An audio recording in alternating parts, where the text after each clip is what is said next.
It's about the I got to say, it's the stupidest thing in sports. Gets the ball, gets back, pulls up for the win. Got it! Detroit basketball. Oh, Holloman looks the clock. Half court for the win. Oh! The Lions go for it. The Vikings bring it in. The pass is a touchdown to give. Javi Baez homered earlier. First one in the air, deep left field again. Yes, Tigers win! Bobby is unstoppable! This is BS Sports. And away we go. We are back. It's another 1 o'clock game. I was going to say noon o'clock. That's not a word. Another 1 o'clock game.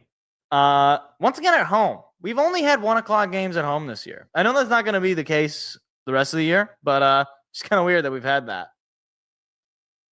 Okay, we got Kenny Albert again. This is weird. Just like the last time we were at home, we had Kenny Albert and Jonathan Vilma. Now we got Kenny Albert and Jonathan Vilma again. Okay. All right. Anyway, Lions come off a huge win against the Ravens last Monday night.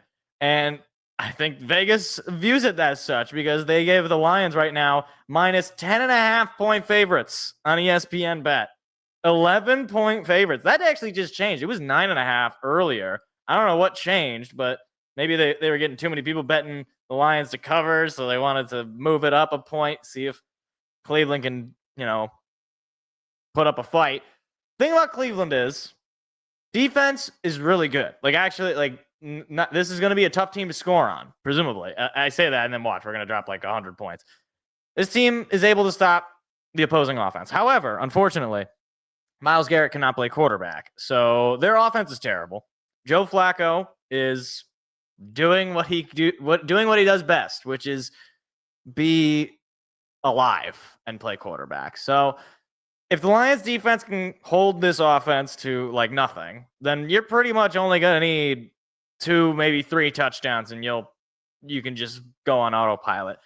Going into this game, I was thinking this game is going to look very similar to last year's game against the Indianapolis Colts, where it was kind of slow. The offense couldn't quite get it going. That game was on the road, granted, but the Colts were terrible last year, so it was basically a neutral site game. But this is going to be at home. Cleveland coming off a win against Green Bay at home, though. So they're coming into Detroit on the road. Cleveland's not that far from Detroit, though. So there's probably going to be a decent amount of Browns fans that make their way through. I don't know why they'd want to come to this game of all games, but maybe they move from Cleveland to Detroit. Totally within the realm of possibility. As far as inactives, ignore my fantasy team because apparently ESPN has to show that now. I'm pretty sure Jack Conklin may play for Michigan State. I could be wrong about that. Yes, he did. I was right. I knew the name. Jack Conklin, former Michigan State Spartan. He's not playing. Shedeur Sanders is the emergency third quarterback. So if Joe Flacco goes down, which, hey man, with Aiden Hutchinson playing the way he has been playing the last couple of games, it's possible. A couple of sacks for him going into the year. And with Bob Muhammad. I actually don't remember what his name is. Bob Muhammad. What is his actual first name? Al-Quadin Muhammad. His friends call him Bob. I think they call him Al. But no, he's Bob Muhammad in my mind. But no Zach Cunningham. He made a big play last week against the Ravens. Unfortunately, he is out with a hammy. But and no Sione Vaki as well. He's a pretty good guy on your special teams. Mekhi Wingo, he's out on a coach's decision, so that doesn't bode well because he was one of the edge rusher picks in the later rounds that has not really done much. But outside of that, those guys, really not a whole lot of guys out for either team. So we'll see if there's any, obviously, injuries within games. Hopefully there's no major injuries. But this offensive line is going to be tested because this is probably the toughest defensive line they've had to face since at least the Green Bay game. So they're going to have to protect Jared Goff. They're going to help that run game, get some holes for Montgomery and Gibbs. And I guess the defense is just going to have to not let Joe Flacco return to Super Bowl winning quarterback Joe Flacco form of like 10 years ago. Actually, when did the Ravens win that Super Bowl? Was that 2015? Because Colin Kaepernick was still the quarterback for the 49ers. That'll age that. When did Joe Flacco win the Super Bowl? Hold on. Let's see. When did he win the Super Bowl? Was it 2015? It was 2012. Okay. So a little before 20. So literally over a decade ago since he had a Super Bowl. He won the Super Bowl MVP too. He had a great postseason. Over 1,000 yards in the postseason. Good for him. If you would have told a Browns fan in 2012 that they would have Joe Flacco as their quarterback in the future, I'm sure that in 2012 they probably would have been pretty happy about that. Just goes to show how things can change rather quickly. Speaking of quarterback, so Deshaun Watson's still hurt, right? Is that why they have Joe Flacco, or is it just like he's so bad? I'm pretty sure he's still hurt. I think that's I mean, if he's not hurt and they're just not playing him and they're playing Joe Flacco. To be fair, last time they made the playoffs, the Cleveland Browns, Joe Flacco was under center. To be fair. Then they let him walk and then they brought him back. That was probably the most fun time to be a Browns fan from a comedy standpoint. Just because it's like, of course we make the playoffs with a quarterback who has absolutely no future here, and then you lose immediately. But all right. So, oh, and also the Tigers, they managed to clinch a division. Wow. They managed to clinch a wild card spot or clinch a playoff spot at least. However, the division is still technically alive despite their awful performance this week. Division technically still alive. They can still win 2 out of 3 against Boston, which would only be their second. I just realized that the lamp that I have here, the light was not as high as it needed to be. The division is still technically in play. They need a win today and a Cleveland loss today. So it's unlikely, but it's still possible. It's out of their control to some extent. They got to win, but the games are at 3:00. So I'll probably throw that on the side here and be able to provide updates as that is happening. Oh, we're interviewing Sam Laporta before the game.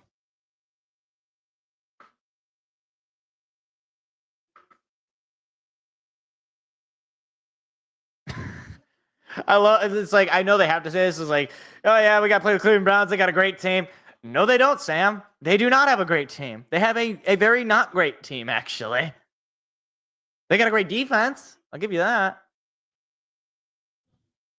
So, who is starting with the football? The Lions?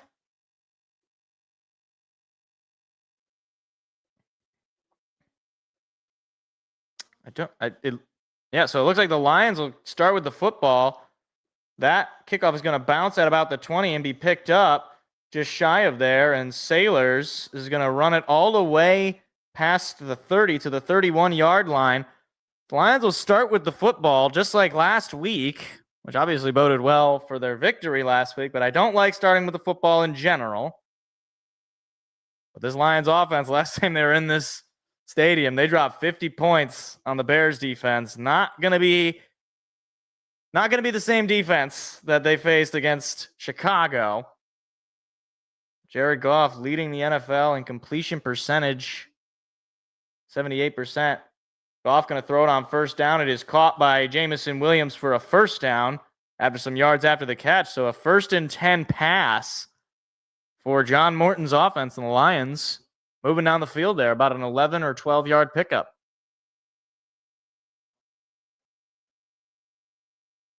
So if you start with the football, in my mind, this scripted drive, let's just march down the field, let's score.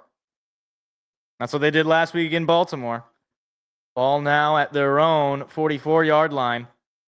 Goff play action throw, now rolling. Goff under pressure, has to get rid of it. It is incomplete. So it'll be 2nd down and 10, and that defensive line for Cleveland immediately brought the pressure, namely Myles Garrett. It's got Mason Graham, the rookie out of the University of Michigan. I'm sure a lot of family and friends in the area. Jim Schwartz as well, by the way, former Lions head coach, is the defensive coordinator for the Cleveland Browns. So he is very familiar with this stadium, and fans are very familiar with him. Goff under center. There's the snap. Handoff goes to Gibbs, and he's going to run into a big pile and go for about 2 or 3 yards.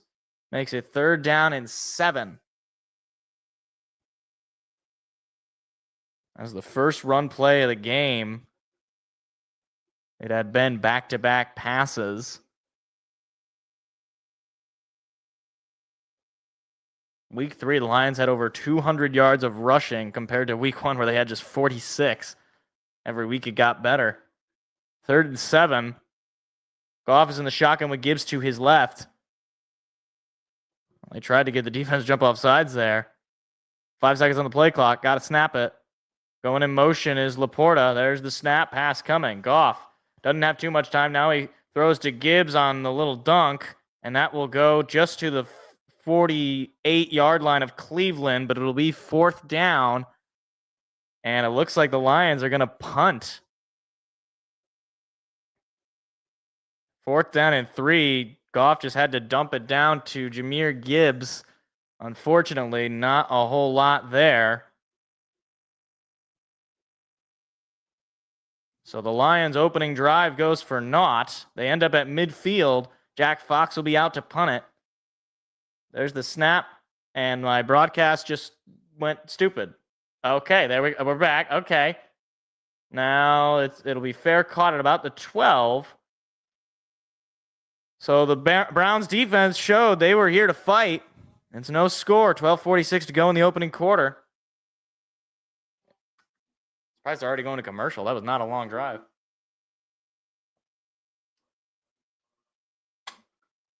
I'm telling you, man, points are going to be at a premium in this game. Lions can't let this Browns defense keep them in it.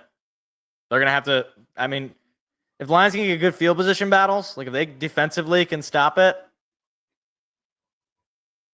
Devin Bush, that's a name I haven't heard in a long time. A long time. There's a lot of guys that seem to have a connection here.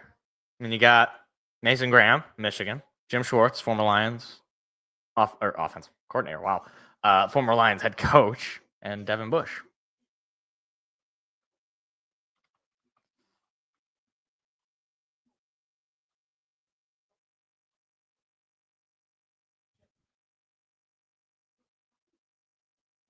How long has Devin Bush been in the league? I haven't been in the league for that long. He's bounced around though. He really hadn't been that like. In my mind, he's so much better as a player. I guess he was good in college, Michigan, but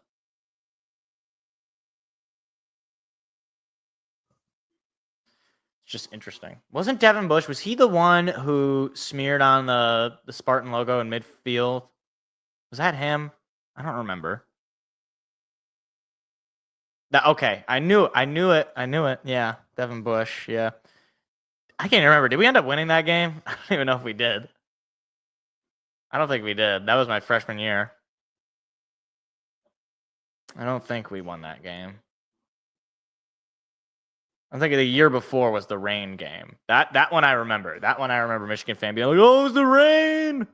It's because of the rain. You guys only won because it's like you guys know we had to stop playing too, right? We didn't stay out there."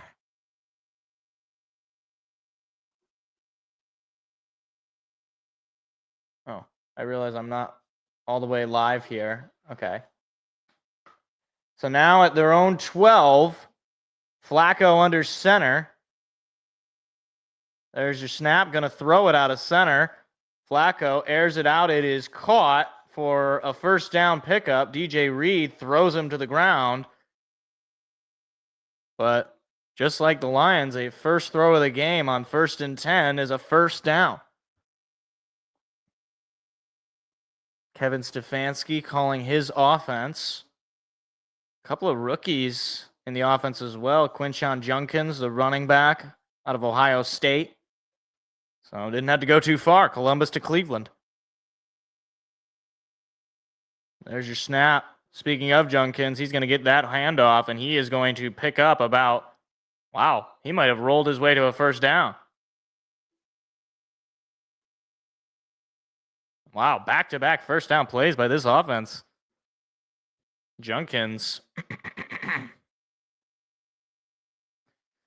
So now they're going to have to, defense is going to have to step it up here. Back-to-back big plays for Cleveland on the special teams. Did a good job pinning Cleveland fairly deep.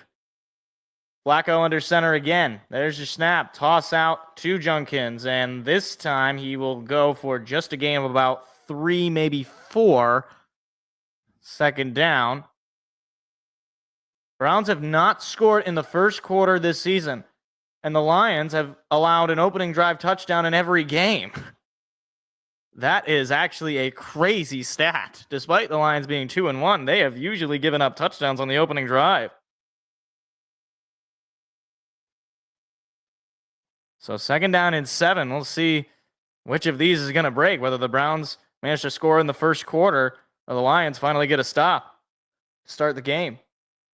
Flacco's in the shotgun now. Here's the snap. He's going to just hand it off to Judkins, and that is going to go for another gain of about 3. So that will be 3rd down on back-to-back runs.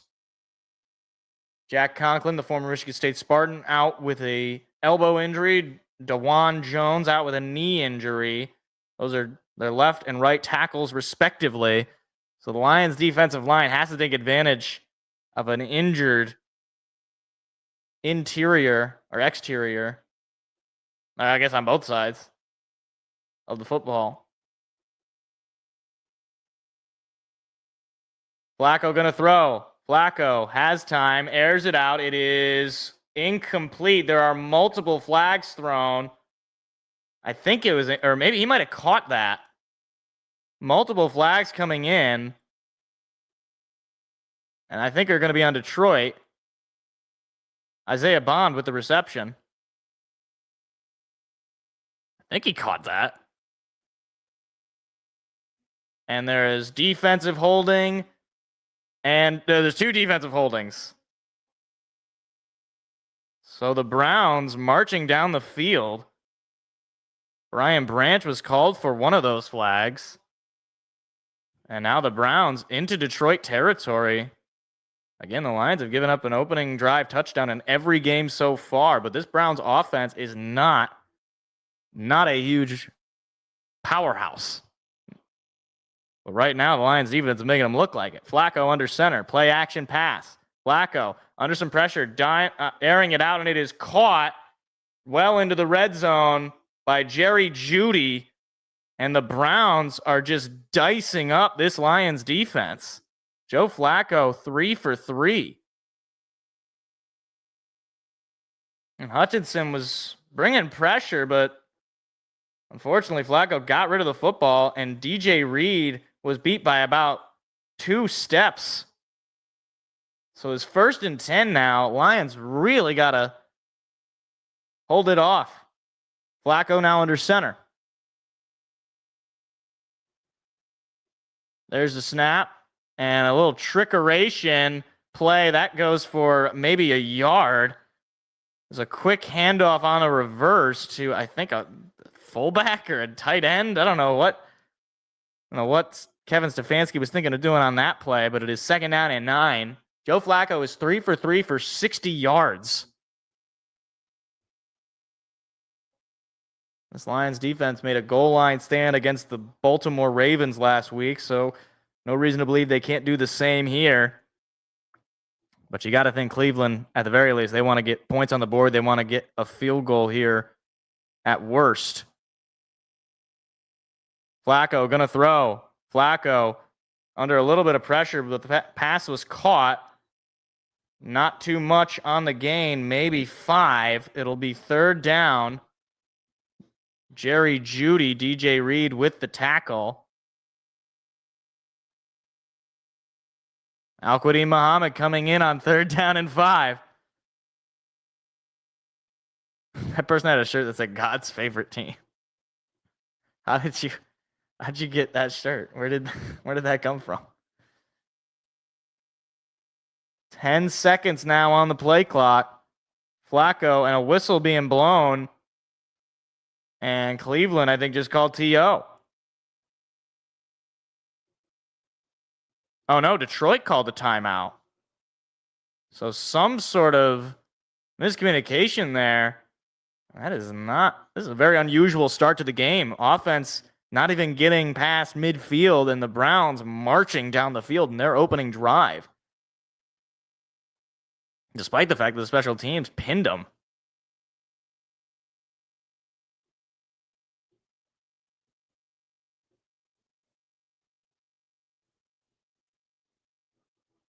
It's 3rd down and 5. What is Kelvin Shepard going to dial up here?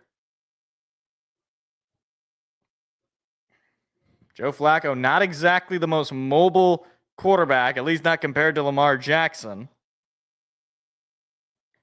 You think if they can dial up the pressure, he won't be able to escape. And here it comes. Flacco going to throw it. It is caught. There is a flag that is immediately thrown. It'll be a 1st down if the play stands. We'll see what this flag is. It came in about the moment that he caught it. And it will be against the defense, is what I'm hearing. They're going to call a hold on the defense again? And it is defensive holding. Penalty is declined. That is Terrion Arnold with another defensive penalty. Play would have been a 1st down anyway, but to give it to them on the 3rd down, yeah, I mean, he was beat on the coverage anyhow. The hold didn't even help him. It was first down and goal for the Brownies. They got a chance to take an early lead and finally score a touchdown in the first quarter. They have not done that all season. Quinshon Judkins in the backfield with Flacco under center. There's your snap. Quick handoff. Dives. And is he in? They're going to say he's short. Second down and goal. He might have gained a half a yard. I mean, in a way, you'd almost rather he score just to give yourself more time. It's obviously very early in the game, but I mean, they are more than likely going to end up in the end zone here, barring some catastrophic events. Second down and goal. I think they're pretty much going to run the same play. No, Flacco's going to keep it, and Lions leaping on top of the pile, and they're going to say he's short again. It'll be third down and goal. So once again, it'll be third down. Was that Grant Stewart in there? It was Alex Anzalone. Looked like he jumped on top there as well. Now maybe this Lions faithful in Ford Field, get him to jump, false start, anything you can get, because they've got maybe an inch to the end zone. Flacco under center again. He's going to keep it, and he is going to be just short. Fourth and goal, and a decision has to be made here by Cleveland. What are they going to do? They ran the exact same play, and this Lions defensive line did not let him move. Grant Stewart just completely asserted his will. And I think the Browns are going to go for it. So this could be huge for this Lions defense to get off the field with no score. Now it's a slightly different formation. Now in motion. There's the handoff, and he's in for the touchdown. So on fourth down, it pays off. Quinshon Judkins gives the Browns the lead. It is 6-0 Cleveland. After what would have been an amazing goal line stop by the Lions. I mean, it was close, but he was able to just get across there.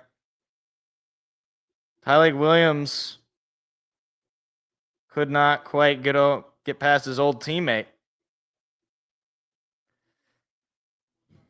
So the Browns end their first quarter touchdown drought against the Lions. They kick it, and it is good. So 7-0 Cleveland, 5:36 to go. Lions are going to have to be playing from behind.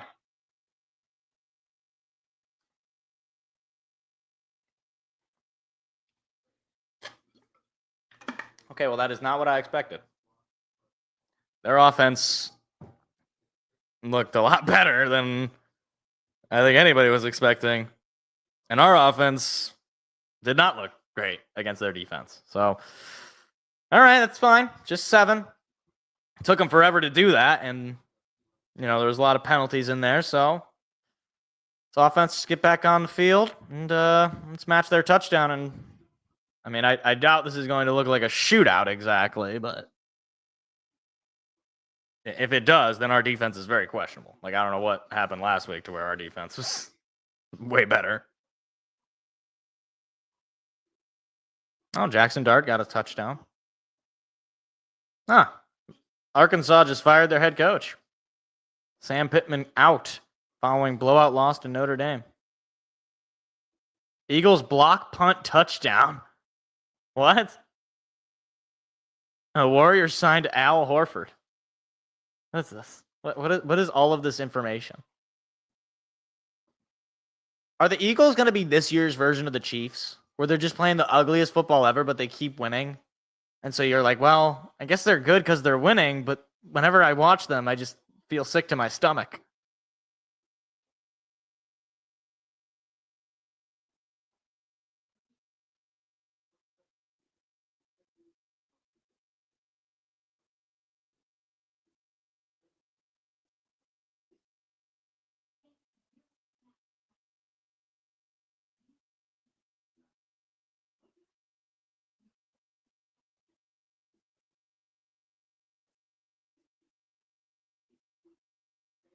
All right. Yeah. DJ Reed leading the team in tackles on that drive. That's usually not a good sign, though. You don't want your corners to be leading your defense in tackles. That means that they're getting a lot of completions. 13 plays and a 7-minute scoring drive on a Quinshon Judkins 1-yard run. Joe Flacco was 5 for 5 on that drive, and he's got gray hairs in his beard. This Lions defense is going to have to step up if they want to keep themselves in this game. Can't be giving up 5 for 5 drives. Even if they did force them to go for it on that 4th and goal.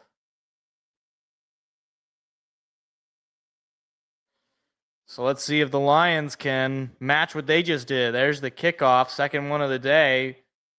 This one will be taken out from the 5. And Khalif Raymond with a nice return all the way past the 35-yard line. Khalif Raymond has had a few returns in his career as a Detroit Lion, and he's going to set up his team with good field position. Touchdown trio, Amon-Ra St. Brown, David Montgomery, Jahmyr Gibbs, 10-0 record when they all score. So you know the pathway to success then. Get a touchdown to Gibbs, Montgomery, and St. Brown. Goff 2 for 3 for 17 yards on that opening drive. He will start from his own 35-yard line. He's under center. Gibbs remaining in the backfield. He's going to throw. Goff will throw a screen out to Brock Wright. It is short. He was under some pressure. He could not quite get it to his tight end. 2nd down and 10.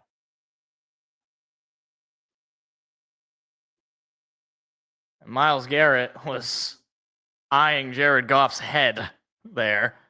Jahmyr Gibbs being your guy to block Garrett. Not exactly the brightest scheme there, I don't think.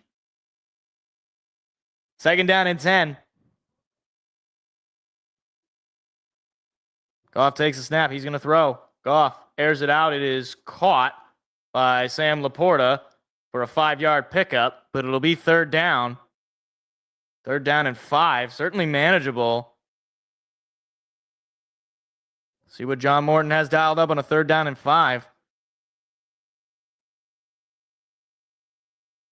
Down to the final 5 minutes of the opening quarter. Cleveland up 7-0. Detroit having the ball for just the 2nd time today. This feels like a first down that you just gotta have. You can't give up a scoring drive and then go 3 and out. Goff gonna throw. Goff under pressure, rolling. Now he throws. It is caught by a wide open Amon-Ra St. Brown, who toe taps his way for a few extra yards. What a play there by Goff. And now into Brown territory. Goff was under pressure. He had to roll away to his left, or to his right, I should say. And Amon-Ra St. Brown, I don't know how he got so wide open. And good on Amon-Ra to kind of toe tap and stay in bounds. So 1st down and 10. First catch of the day for Saint. It's 25 yards into Brown territory. There's the snap. Handoff goes to Gibbs. There's a big hole for Gibbs, and he's tripped up for just an 8-yard gain, but a flag comes in late. There are 2 flags on the play. See what it is. And it will be coming back. No, tripping on the defense. Okay, so what's his name is Kenny Albert was wrong. That's going to half the distance of the goal. That is a personal foul for tripping. So who was tripped? Was it JMO? Wait. Oh. I've never heard of a tripping personal foul. But I'll take it. Right, is this hockey? Like 2-minute minor for tripping? The Red Wings in the house? They got blown out by the Sabres yesterday in preseason, so that's fun. Laporta going in motion. Goff going to throw. Goff looking under some pressure. Goff going to be brought down and sacked, but a flag is in kind of near the secondary at about the 10-yard line. Lions might catch another break here. Based on the crowd reaction, it might be going against Cleveland. And it is. And that's a 5-yard penalty. First down, a defensive holding, an auto first. Denzel Ward, back-to-back penalties on this Browns defense. Jim Schwartz doesn't like it.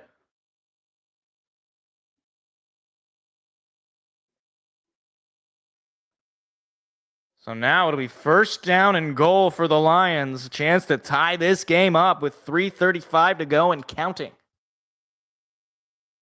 Goff under center. He's got it at the Brown 8.5-yard line. Hand off to Gibbs. Gibbs tries to cut to the outside, finds a hole, breaking tackles into the end zone. Touchdown Lions, Jahmyr Gibbs. And the Lions are an extra point away from tying this game up.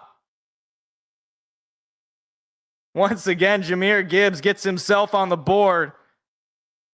3 straight weeks with a touchdown for him.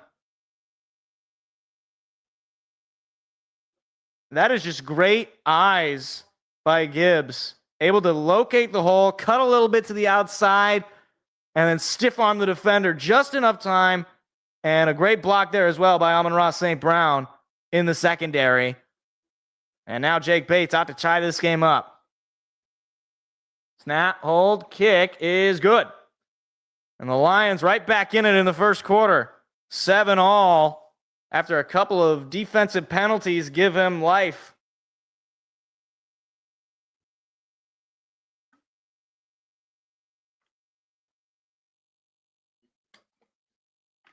All right. Now that I'll take. That I will take. I do have Jared Goff in fantasy this week. I realized, like, okay, they are playing the Browns. It's a pretty good defense. I don't know how good Goff is going to be. But I've had Patrick Mahomes the last couple of weeks, and Mahomes is just annoying me because he just wasn't doing well, even though I won last week. I know nobody cares about my fantasy, but whatever. I'm going to talk about it. It's my show. So I was just like, okay, well, Mahomes is playing the Ravens. You know, I feel like their secondary is probably, you know, better, I think, maybe. I don't know. Like, I feel like he's going to play worse against the Ravens than Goff would play against the Browns. That makes sense? That was my thought process. I mean, we're going to play the Bengals next week, so I'm definitely keeping Goff in it, unless he has a really bad game this week, which so far, not bad. He's got 47 yards. What is this commercial?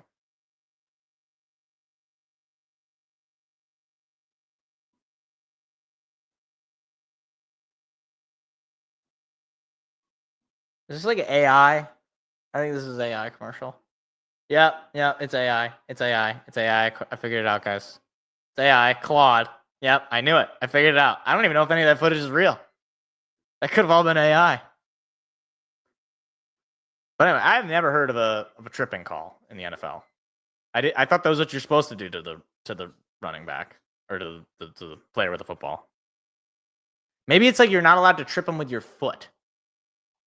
That might be what it is.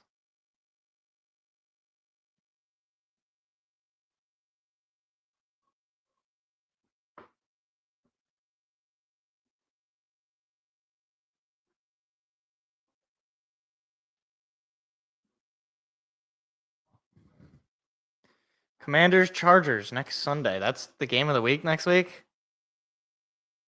Well, that's not going to be a great game because I know Lions are America's game of the week on CBS. Amon-Ra on that block, man. What a dog.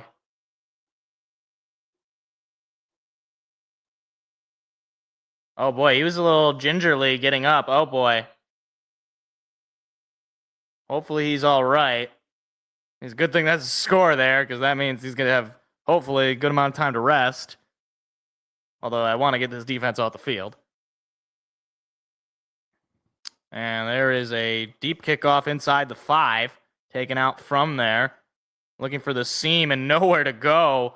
He's going to be brought down inside the 25. Oh, geez. I just pushed him down. Grant Stewart just pushed down number 13 there, and the special teams were making a play. So once again, the Lions special teams pins the Browns pretty deep. But Joe Flacco on that opening drive, he looked real good.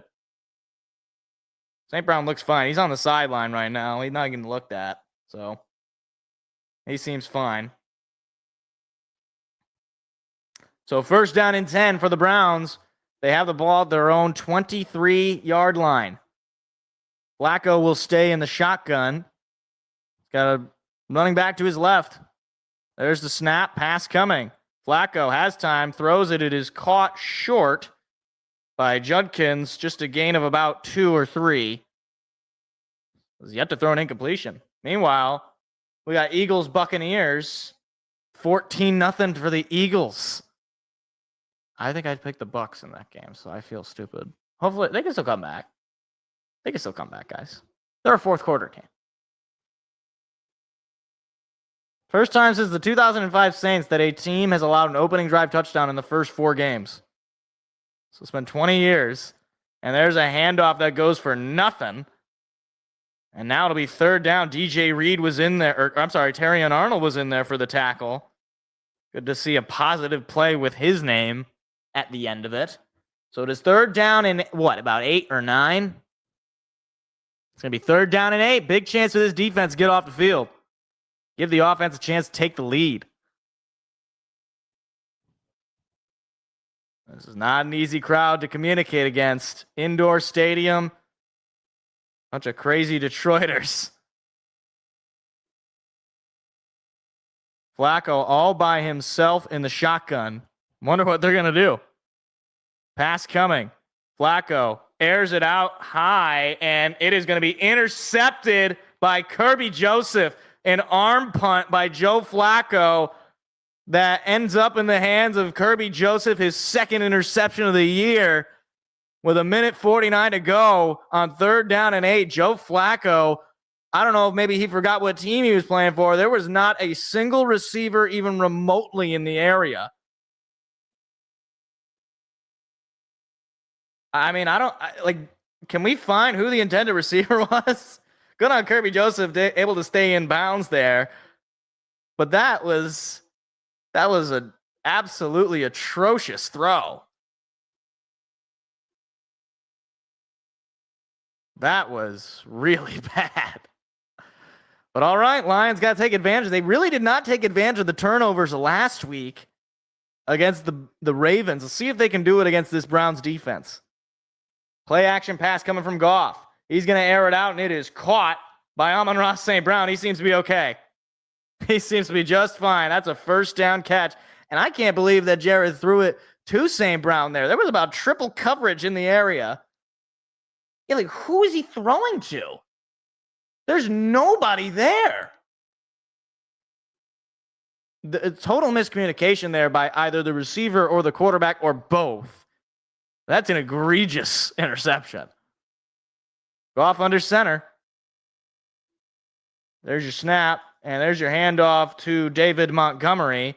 First carry of his day is only going to go for about 1 yard or 2. So it'll be second down. Final minute counting down to this opening quarter. Tied up 7-all. Lions taking over on a Joe Flacco interception.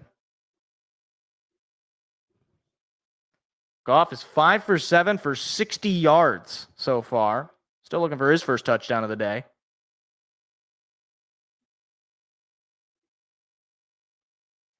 Goff was calling, I think that was Birdie. And a handoff to Montgomery is going to go for a loss. Might have gotten to the line of scrimmage. It'll be third down, and that should be the final play. They're going to say a loss of 1. Should be the final play of the quarter. Don't think the Lions are going to run another play here with 15 seconds to go. Oh, maybe they will. They're lined up. They might see if they can get them to jump or... Oh, boy. Almost jumped, but they stayed. A flag comes in. And I don't know if it was on...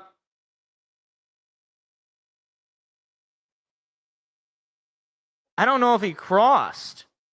So I don't know if a Lions player jumped or if they jumped because... And they're going to call a false start on Detroit.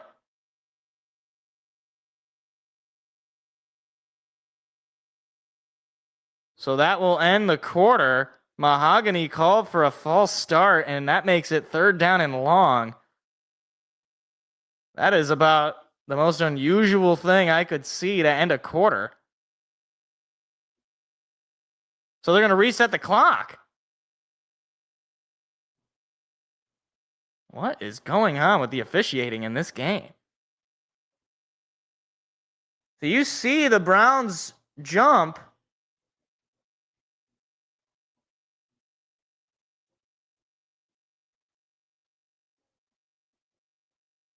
So wait, they called Mahogany pointing at the defensive line for jumping as false start? That is a really strange call. That is really strange. He pointed on the... Okay. So because the defensive player did not move into the neutral zone when Mahogany pointed him out, that was technically a false start. I've never seen that called. I'll say that. I've never seen a tripping call. I've never seen that called. So we're getting a lot of firsts.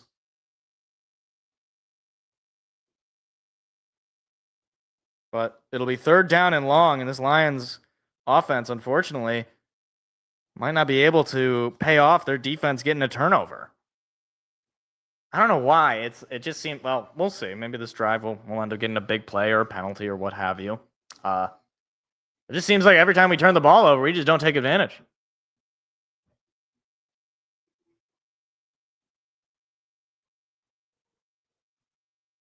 And this might have to be a game where you're going to have to rely on Jared Goff just airing the ball out a lot. Lions run game, unfortunately, has not really done too much.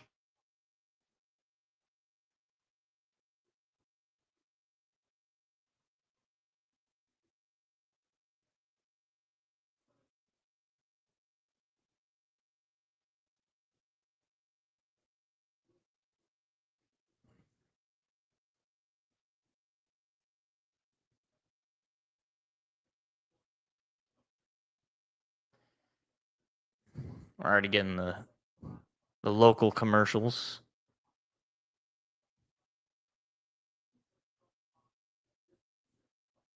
I do wonder how old some of these like recordings are.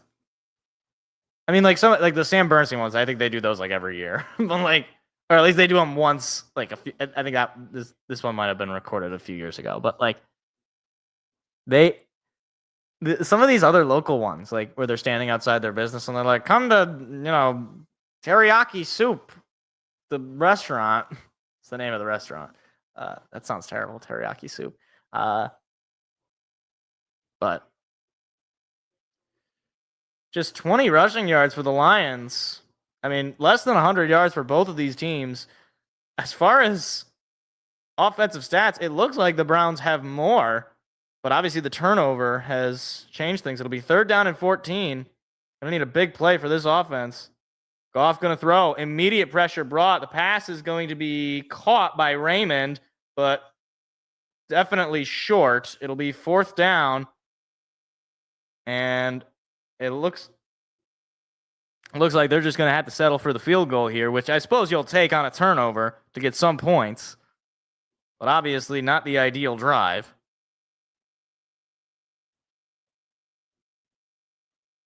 So Bates will try to deliver the Lions' lead. It'll be the first lead of the game. This will be from 48 yards out. Snap, hold, kick. It is good. Perfect kick. Bates delivers the lead. It is 10 unanswered points for this Lions offense. 10-7 Detroit. Are they really going to commercial? They just got out of commercial because of the quarter break, and now they're going to commercial because 2 plays? That's ridiculous. That's like some college football nonsense. That's what that is. But all right. I'll take that. You get the lead. You're going to need more than 10 points, though, because we saw last week Green Bay, they only scored 10 points, and that was not enough. So hopefully our defense can hold the Browns to what they've got here and just give the offense enough shots, and they'll be able to do what they need to do.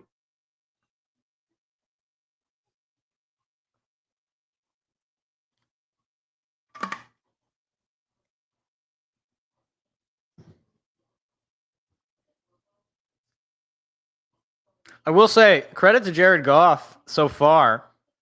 As much as the pressure from the defensive line has come, he's been able to break out of the pocket and avoid getting sacked, at least so far. Through the first 15, right?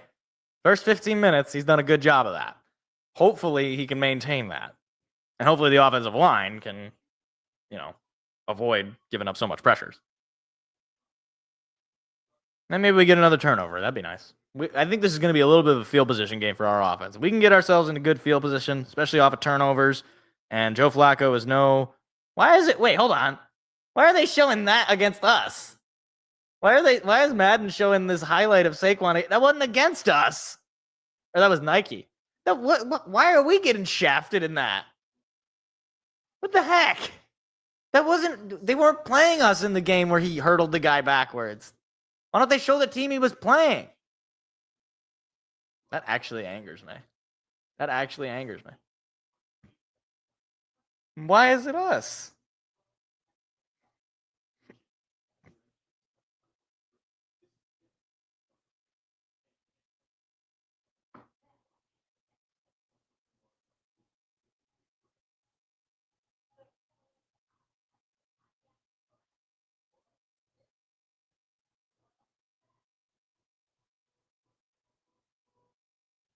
Oh. Nice shot of Comerica Park as they're showing the ALDS. I realize that they're only they're showing the ALDS, but they don't know who to show for the I guess because technically those teams are already clinched the ALDS, but they're not showing a central team because things. So Jake Bates will kick it off for just the second time today, and he will air that all the way to the end zone, and it'll be Need there for a touchback. So Joe Flacco for trip number 3. His first trip started at his own 12, drove all the way down the field, got a touchdown. Second trip, 3 plays, 2 yards, pick. So it was a tale of 2 drives, and we'll see. Maybe we'll get the happy medium between those 2 for Cleveland.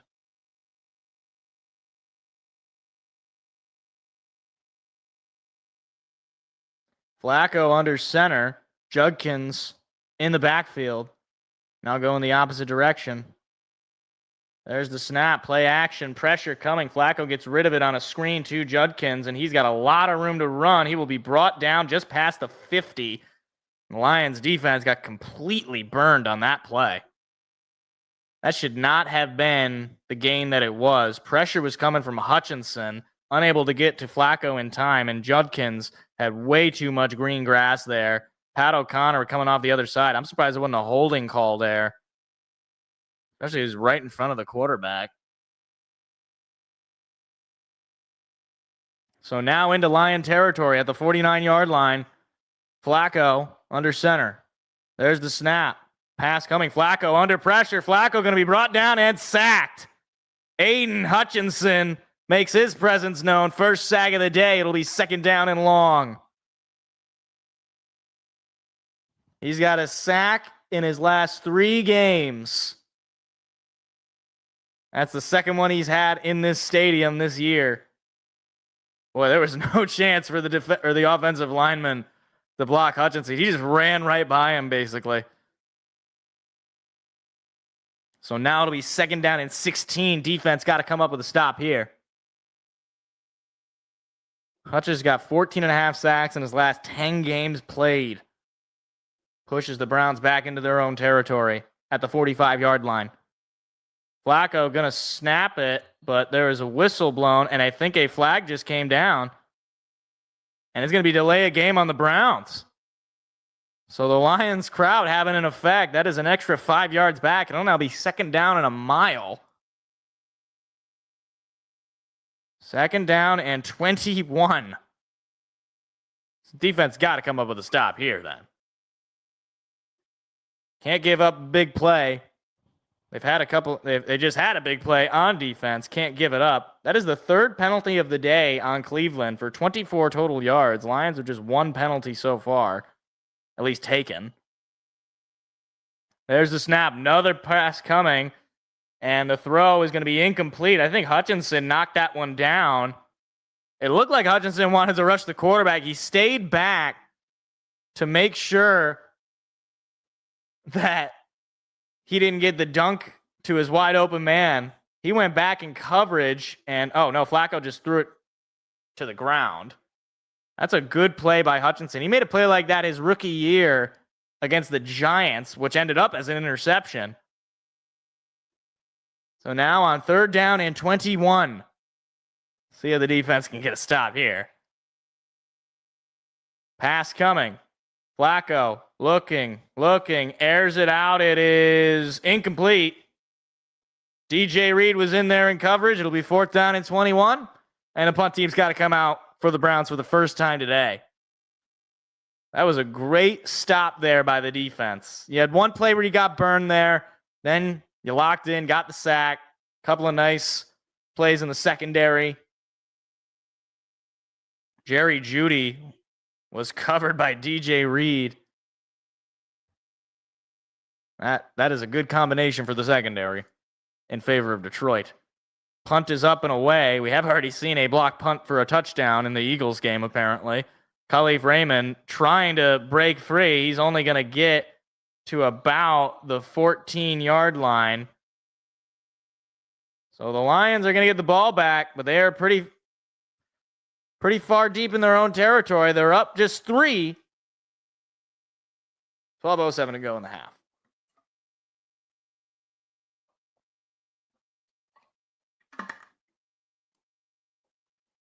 You know what this game could also end up being like? It could also end up being like that Vegas Raiders game a couple of years ago. The Lions offense couldn't quite get it going. I think they ended up winning it by it's 28-24 or something like that. I was at that game. But, it wasn't like an amazing game, basically. But they needed to win. I think that was the game they had ironically enough, following a Ravens game where they ended up getting blown out. But for my own selfish sake, I would like Jared Goff to have 250 yards and maybe a touchdown or 2. That would be nice. So, offense, please. Offensive line especially, please.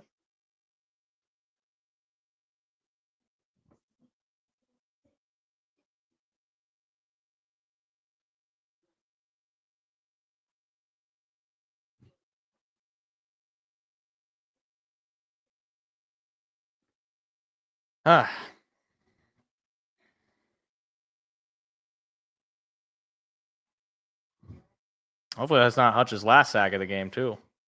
I mean, it is Joe Flacco at quarterback, anyhow.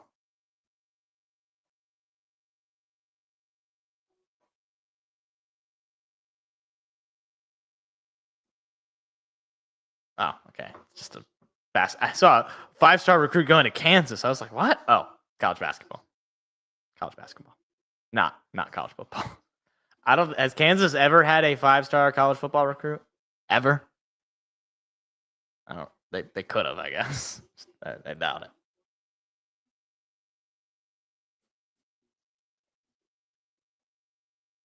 Oh, this Thursday night football game could actually be, it could be a good game just between two teams that I'm not that high on in the Rams and the 49ers.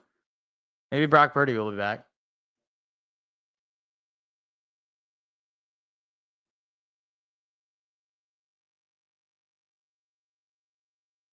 Oh boy, Hutchinson had to get up a little gingerly. That's all right. Sanders was quarterback. That might be considered Hutch's lone sack, but that's mainly because he's a lot more mobile than Flacco. Is he, though? He took a lot of sacks when he was in Colorado. Gibbs gets a big hole. There he goes. Jahmyr Gibbs staying on his feet all the way to the 39-yard line.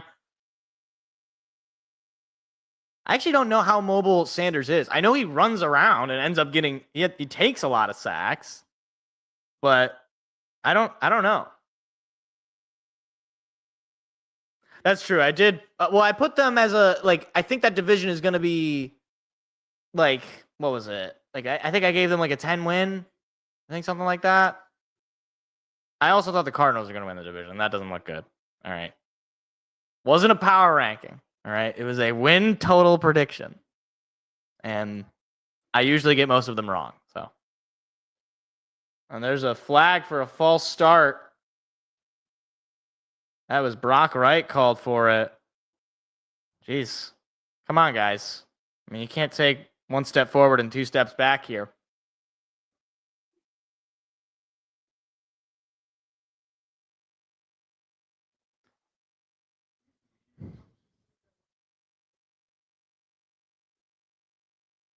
"44 rushing yards so far today compared to just 18 for the Browns." And another whistle and another flag comes in. Is that another false start? Oh my goodness. Back-to-back false start penalties, that time by Taylor Decker. Ay, guys, come on. Get your head in the game. At home, back-to-back false start calls. So now instead of 1st and 10, you're looking at 1st and 20.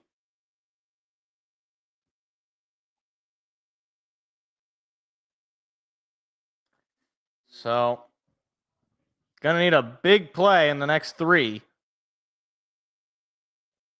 Gonna be a screen out to Amon-Ra, gets a block and a stiff arm. He's only gonna pick up about 5, maybe 6. So he at least burns the first penalty.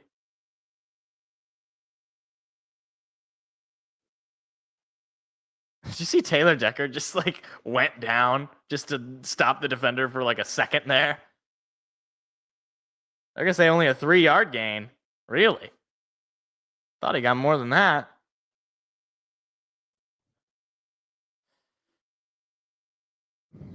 So now 2nd and 12. This team can definitely get these kind of big plays. They need to get to their own 49. Goff looking, airs it out deep, looking for Jamison Williams. It is incomplete and nearly intercepted. And he is lucky that it did not end up in the hands of the defender. Underthrew J-Mo. And there was pressure coming, had to get rid of it. And it did look like he kind of got knocked there a little bit. He had J-Mo too. And that would have been a touchdown. So 3rd down and 12. Gonna need a big play or a penalty here to stay on the field. Pass coming.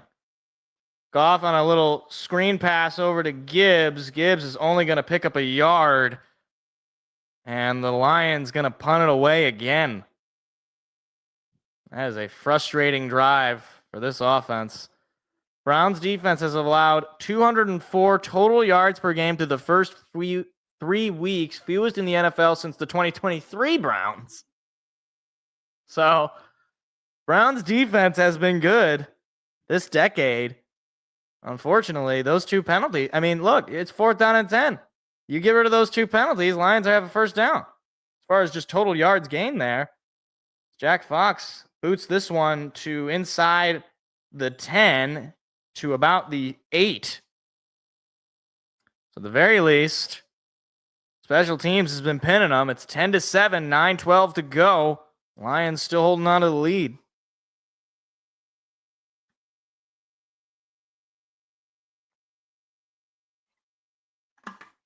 Kind of. It is kind of a give up screen. I agree. Like, you're not going to risk just taking a. You're not going to risk like airing it out deep into the defense for, you don't want to give up a turnover, but you also don't want to have your quarterback hold on to the football for too long and then he gets sacked and then you're punting it away much further.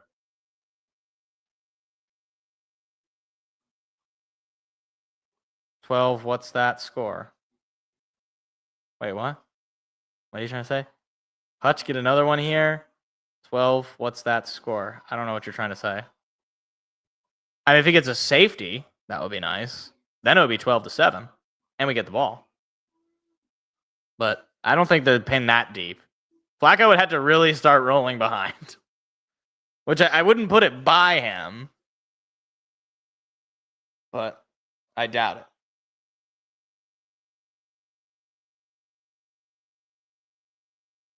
I don't know. They're at their 8.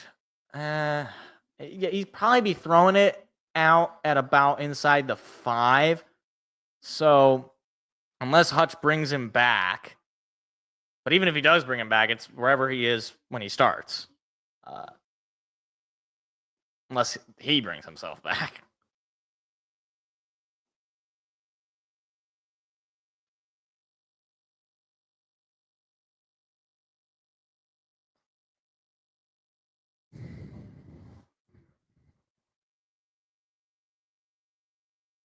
The Acclaim Mystery Series is back.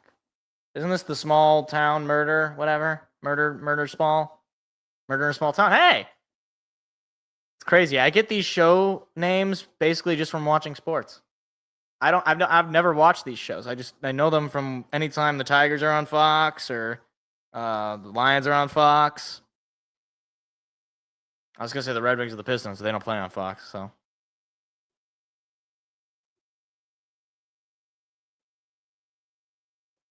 Oh, look at how young and happy Joe Flacco was back in that time.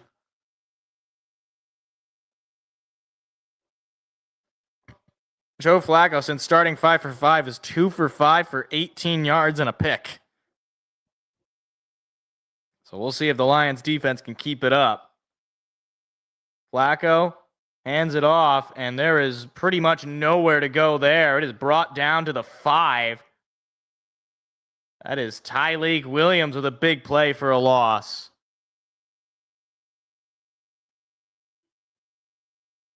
Midland, Saginaw, Bay City, Tri-Cities. Huh. Interesting. So you're from, okay. You're from kind of the Upper East Side. I got a friend of mine or he used to be in Saginaw. Now he's not in Saginaw. 2nd and 12. There's the snap. Pass coming. Flacco airs it out. It is incomplete. That was Amik Robertson. Got his hand in there. Knocked that one out of the air. It'll be 3rd down and 12.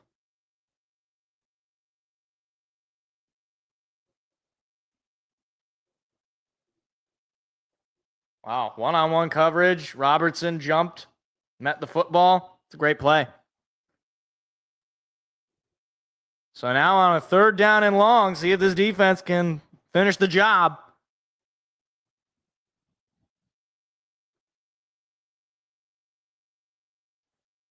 Hutchinson is on that left edge. There's your snap. Pass coming. Hutchinson bringing some pressure. The pass is caught. And Jack Campbell and Alex Anzalone, just brought him down short. Wow, that was close.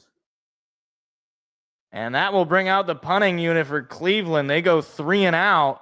But wow, that was a close one. That was a really close one. 4th down and 1.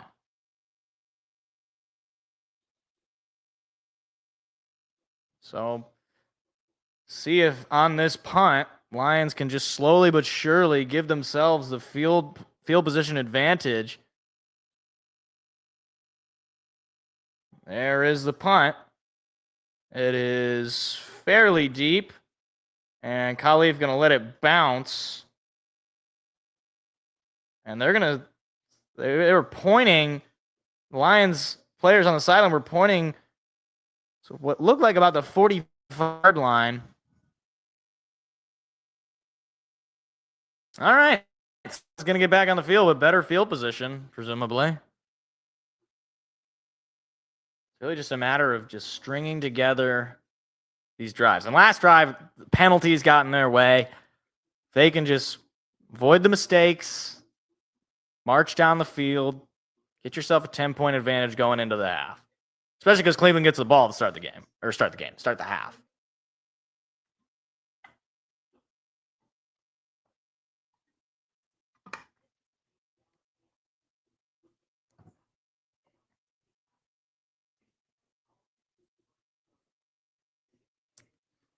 I'll out myself since you already outed yourself, Detroit fan. I get Jackson, Lansing, and Okemos. I think it's just Jackson Lansing for my Fox.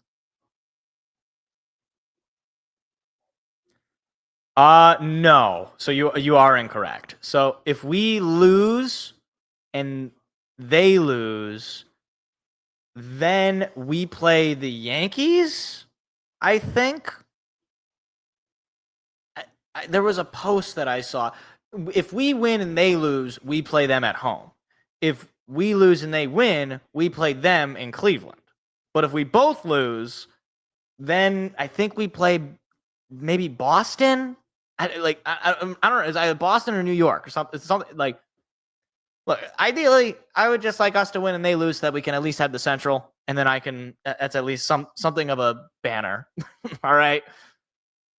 At this point, I just have lost a lot of faith in this team to be able to do anything in the playoffs. So I would just like to at least have American League Central Division champions.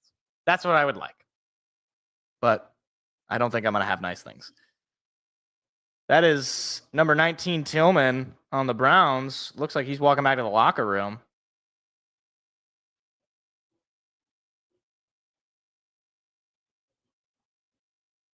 Wow. They're showing Myles Garrett highlights right now, and this guy is just an absolute game wrecker. How did Texas A&M not win anything with him? How's that possible? I guess you need other guys to win, I've heard.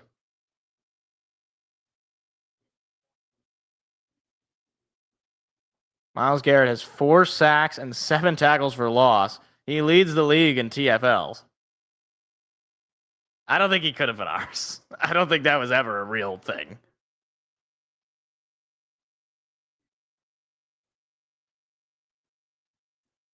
Goff calling for something. Now he snaps it. And immediately brought down is Gibbs. Jeez Louise, they rip his helmet off. Lost a couple yards. There's no penalty for the loss of helmet. Oh, Dallas Goedert with a touchdown for the Eagles. It is what? 21-3 now, Eagles. Wow. You picked up Shador? Why'd you do that? He's never going to see the ball. You know what? I respect it. I respect it. It's good depth. 2nd down and 12. Goff once again under center. There's the snap. Handoff goes to Montgomery this time, and he is going to be stuffed at the line. And the Lions unable to move the football, at least in the run game. Jeez Louise. So Jared Goff's going to have to air it out. I was saying earlier in this game, I think they're going to have to rely on Jared Goff throwing the ball a little bit more. But unfortunately, a lot of the threat of the passing game comes from the threat of the running game. So Goff now in the shotgun. Got to get to about midfield for a first down. Goff looking, going deep, looking for Jamison Williams. He drops it. Oh my goodness, he had it and he just dropped the ball. Oh, come on, Jamison. That is a perfect throw, and he just dropped the football. Just drops it. His head was turning, but that is a ball that was perfectly placed, and he's obviously frustrated in himself. That was his second target of the day. First one was not particularly close to him, but that one, you got to catch that football. Give a big play for this offense that is just completely stifled in this second quarter. Oh, and it's bobbled on the special teams, and we'll see who has it. Waiting for the signal. I think Cleveland has it, and it looks like they do. Jeez Louise, that could have been dangerous. Yeah, totally fumbled there on the punt, and luckily he was able to pick it up himself. Wow. So Cleveland gets the ball back with 5:59 to go in the second quarter.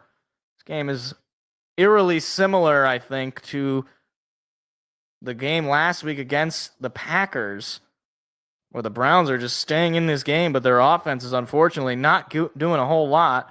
Right now, they got the ball at their own 19. Handoff goes to Junkins, and he is going to go for a gain, I should say, of about 4. So it'll be second down.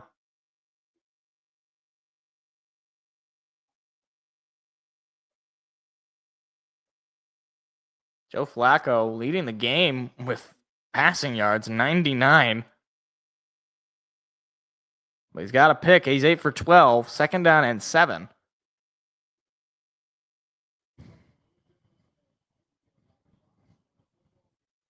$5:20 to go. I thought it was whistles, but it's the crowd. Might be somebody in the crowd whistling. There's a handoff to Junkins, and he is going to pick up the first down. Pick up just about 7. He went to the opposite end as the pile on his offensive line was to the right side.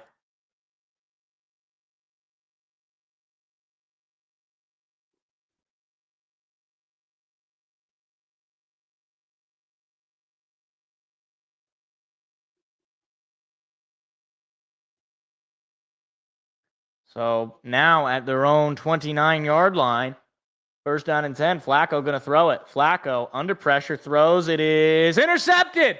DJ Reed, he's going to take it all the way and be pushed down outside the 5. DJ Reed with his first pick of the season and the second interception of the day for Flacco.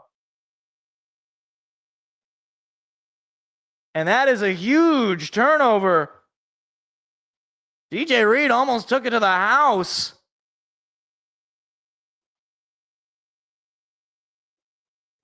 And the Browns receiver there, Reed was on the ground. All he has to do is touch him there.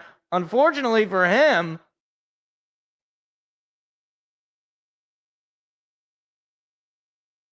oh my gosh, he just fell basically on top of the receiver. Jerry Jeudy furious about it. I don't like Brian. I don't know that they have any faith in any other quarterback than Joe Flacco, and that's what's so sad. Oh, Kirby Joseph is hurt on the play. So it is first and goal for the Lions offense, but hopefully Kirby Joseph is okay. He already has an interception today. They're going to look at this interception. Are they going to determine if he's down by contact?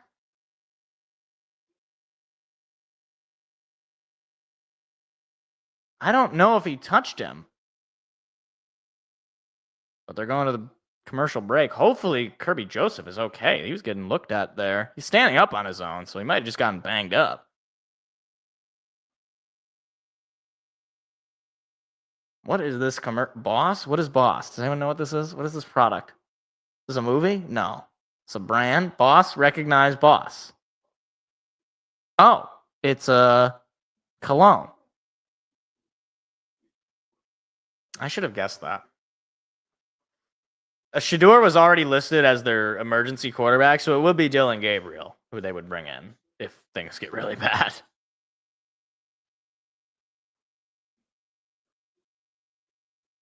But they must really not believe in their other quarterbacks. Or Kevin Stefanski is just that bad. And I don't think Kevin Stefanski is that bad. I think who's the general manager of the Browns? That guy is that bad. And the ownership of the Browns. Detroit's backup is Kyle Allen. You can't have him, Cleveland. Cleveland cannot have Kyle Allen. Not that you really want him, but you can't have him.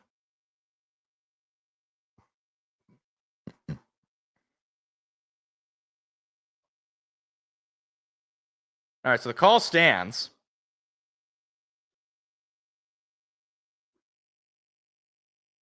So I just want to see, because he kind of leaps over him, not being touched, and then he gets the interception and he's not touched. Yeah, once he has the ball, then you need to touch him while he's down. Otherwise, he gets right back up and he books it, almost getting a pick six. Kirby Joseph, he had the block out there and he kind of got twisted up there a little bit. So hopefully Joseph is okay. So it is first and goal for Detroit. They got to punch this one in. Ball is now at the Brown 5. Goff in the shotgun. 4:26 to go. Cleveland will get the ball back to start the third. Just 10-7. Handoff goes to Montgomery, and he will carry it to the 2, maybe the 3 or 2.5. It'll be second and goal. No games for old men. Apparently not. I think if you have gray in your beard, you should not be allowed to play quarterback in this league. Or you got to shave your beard. Which is why Tom Brady never grew a beard. Because he probably has grays in his beard. Or maybe he doesn't. I don't know. Maybe he found the fountain of youth. Off under center. He's got Montgomery in the backfield. There's your snap. Handoff once again to Montgomery, and he is not going to get there. He might have gotten a half a yard. It'll be third and goal. Lions really want to establish the run game, but the thing is, you're already about halfway through this game. It's not working. You're going to have Goff throw the football.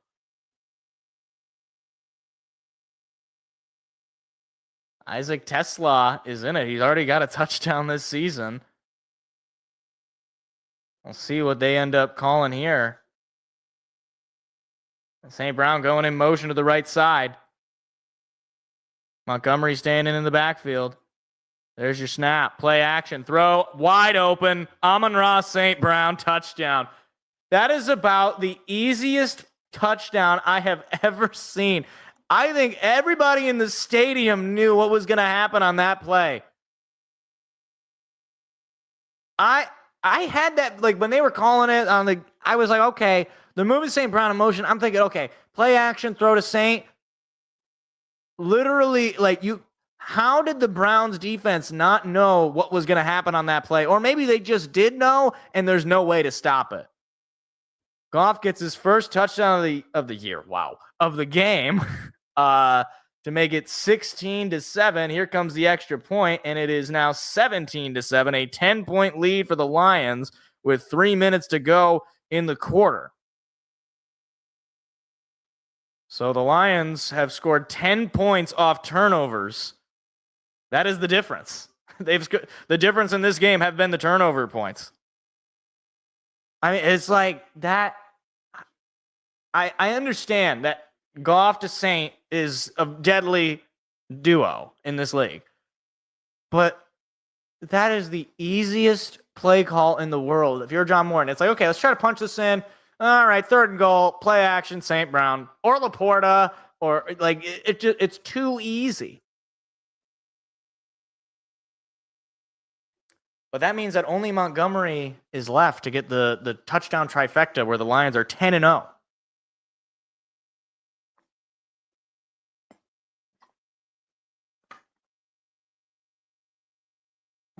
And I'm very happy about that touchdown because, once again, I have Jared Goff in fantasy. So that's why I was mad at James dropped that ball.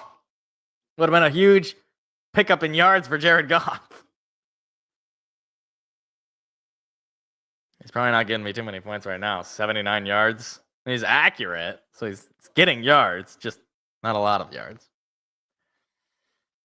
There's a kickoff from Bates, and that will be taken out inside the 5. Past the 20, now past the 25, now past the 30, and just shy of the 35-yard line. So the Browns will get the ball back to start the third quarter. So for Cleveland, they want this to be the final possession of the half. They can march down the field, make it a one-possession game at least with a field goal. Feel pretty good going into the third quarter trying to tie the game up one way or the other. So the Detroit defense has to remain what they've been doing. Get turnovers, make big plays, and avoid giving up the big plays. So far, they've been able to do that. See if they can continue. Flacco under center. There's your snap. He's going to hand it off to Judkins, and that'll only go for a 2-yard pickup. Third most by the line. Who is he behind? Herman Moore and Calvin Johnson? Those are my two guesses. Third most in Lions history. That's crazy. In how many less years, though? That's my question. Because Calvin Johnson, his rookie year, did not have good quarterback play. And Herman Moore never had good quarterback play. Could you imagine like if Herman Moore was on like, I don't know, I'm trying to think of like one of the great, like if he was on the 49ers with Jerry Rice. I guess I don't know maybe how many targets is he really going to get, but pressure coming on Flacco. A flag came in the backfield there. Catch was made, and he's brought down maybe a yard short of the first down marker, but I think this play is coming back. And it is offensive holding. The Browns called for yet another penalty. Lucas III called for it. And let's see. Hutchinson was bringing the pressure, and Lucas III made a business decision and said, yeah, I'll just try and hold him, and hopefully I don't get called for that. Because if he didn't hold, he almost certainly would have been sacked. Playing Dart over Goff? What is wrong with you? Playing a rookie quarterback over Goff? I mean, hey, it might work out, but I know he had a touchdown. I saw the notification that he got a touchdown.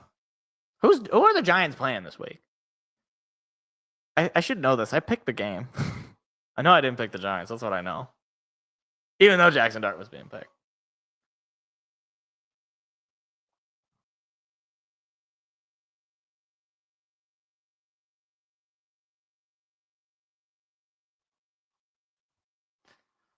I actually don't know. I'm trying to think now. Who are the Giants playing? I know it's San Diego. Wait, no, the Chargers, not San Diego.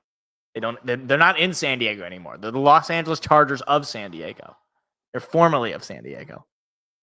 They're formerly of Los Angeles, formerly of Los Angeles, formerly of San Diego, now in Los Angeles again.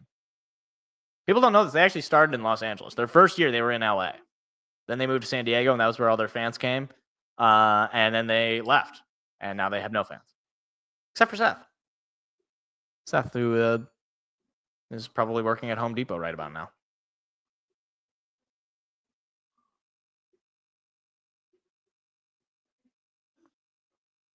Do you imagine we get another interception here? Sir, there's been a third interception. Cleveland is under attack. But is that insensitive? That might be a little insensitive. It's all right. Builds character.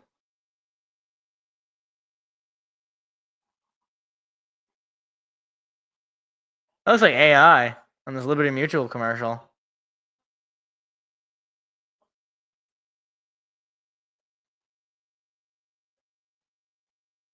Like the crowd in that Liberty Mutual commercial, that looked like, am I crazy? That I don't know if you guys have the same commercials as me, but that looked like AI. Am I wrong?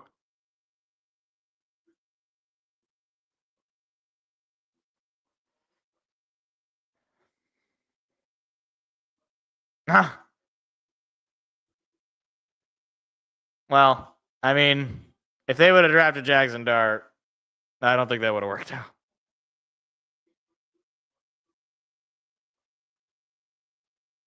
I mean, the defense hasn't technically gotten points. They've just given us field position.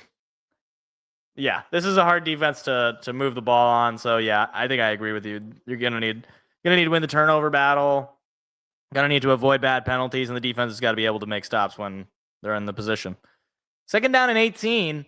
There's a snap. Pass coming. Flacco able to pull off the screen, but unfortunately, Jack Campbell able to make the tackle after about a 1-yard pickup. And now with third down and 16.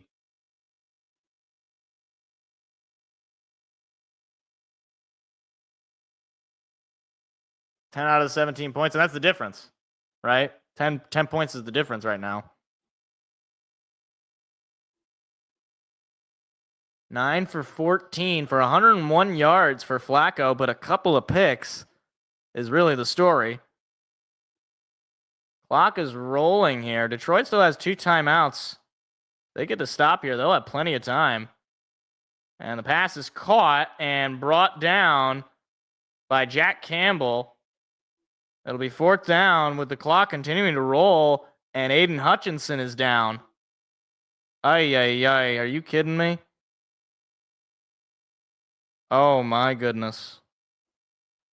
Not again. Lions fan with a hand on head.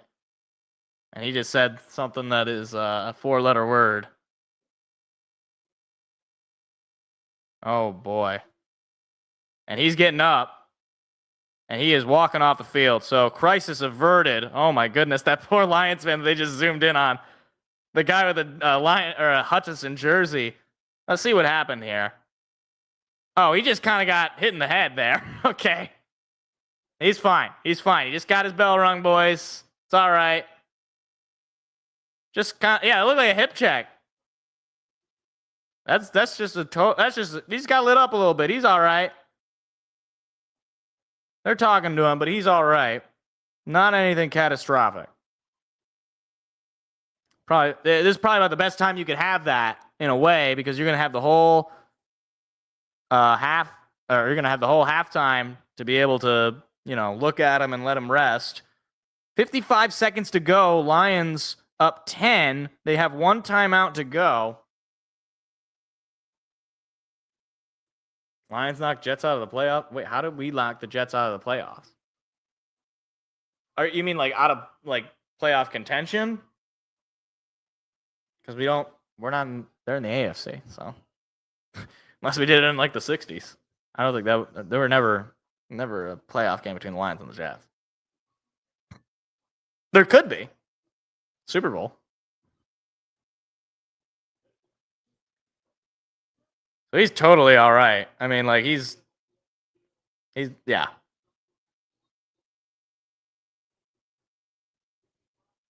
$55 seconds to go. Ball is at their own 16-yard line.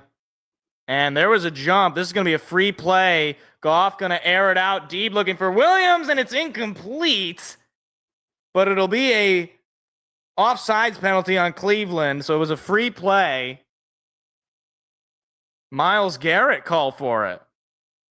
Huh. Well, I suppose he's as susceptible to jump as anybody. Surprised they didn't call a false start on Decker, who pointed it out. So instead of a big play, it'll just be a 1st down and 5.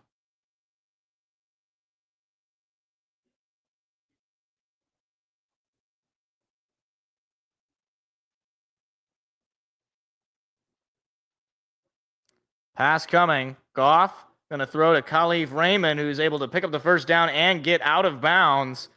That is huge. I think it was the first down play for the Lions offense in a very long time.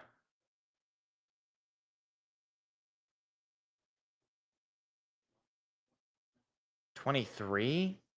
You mean in 22? I think because I don't think we played them in 23. Played them in 22. That was the Brock Wright touchdown game.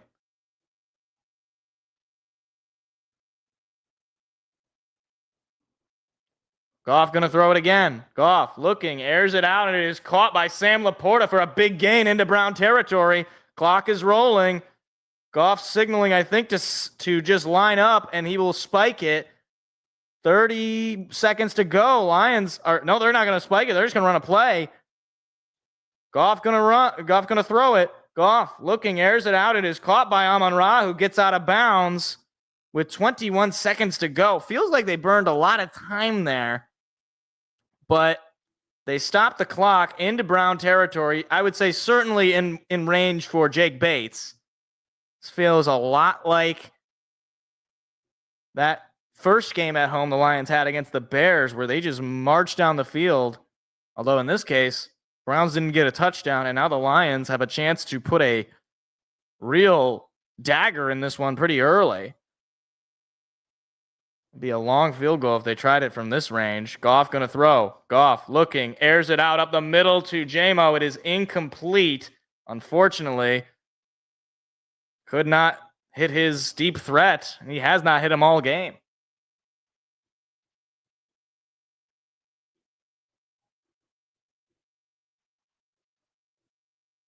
Yeesh. Taylor Decker just getting massacred by Myles Garrett. Try Tesla. I'd like that. It's going to be 3rd down and 4. Look, I just want Jared Goff to have another touchdown here. That would be nice. Selfishly, I want another Jared Goff touchdown. 3rd down and 4. 17 seconds to go. Ball is at the Cleveland about 40 and a half. Goff with a little bloop pass that goes out of bounds, incomplete. I don't know who that was intended for, but they will bring out Jake Bates to try a fairly deep field goal with 12 seconds to go. Try to make it a 13-point lead. Didn't we win like 2 games in 09? Like, we have a really bad year.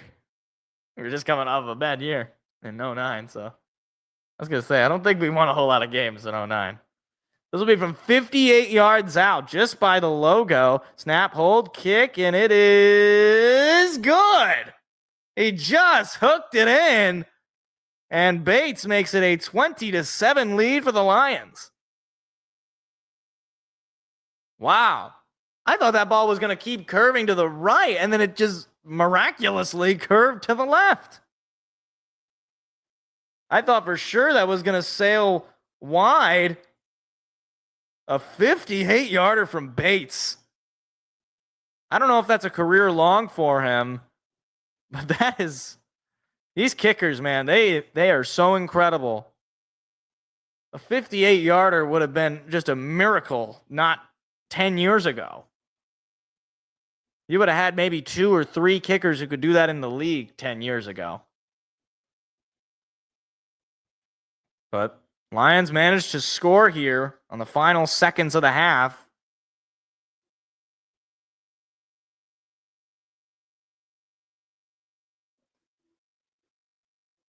So once again, Jake Bates will kick it off. He's warming up that leg, that's for sure, because he's gonna have to kick it off in about 15 minutes from now. There's a line drive kick that'll end up at the 10. It'll be taken out from there and brought down just past, I think that was the 30 for the final 4 seconds. In comes the Browns offense, Joe Flacco. Are they really going to run a play here? They know they're going to get the football back.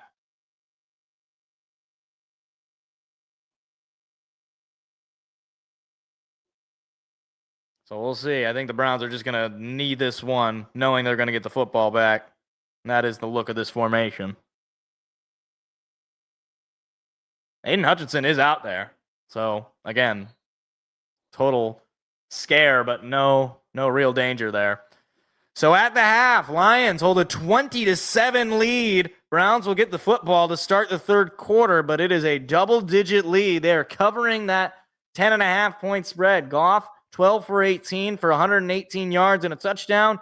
Joe Flacco, 9 for 14 for 101 yards, no touchdowns, and a couple of picks. Flacco definitely needs some extra time. He's a little exhausted. Had a rough first half. So we go into the second half with a 93.1% chance to win the game. I like those odds, guys. I like those odds. Hopefully Kirby Joseph is okay too, because he also went down with an injury on the DJ Reed interception. I mean, not that I really could have seen him on that. But hopefully he's okay. I'd hate to lose an all-pro caliber safety. Oh, they're doing Duck, Duck, Goose as the celebration for... What is that? A Duck, Duck, Goose celly for that interception.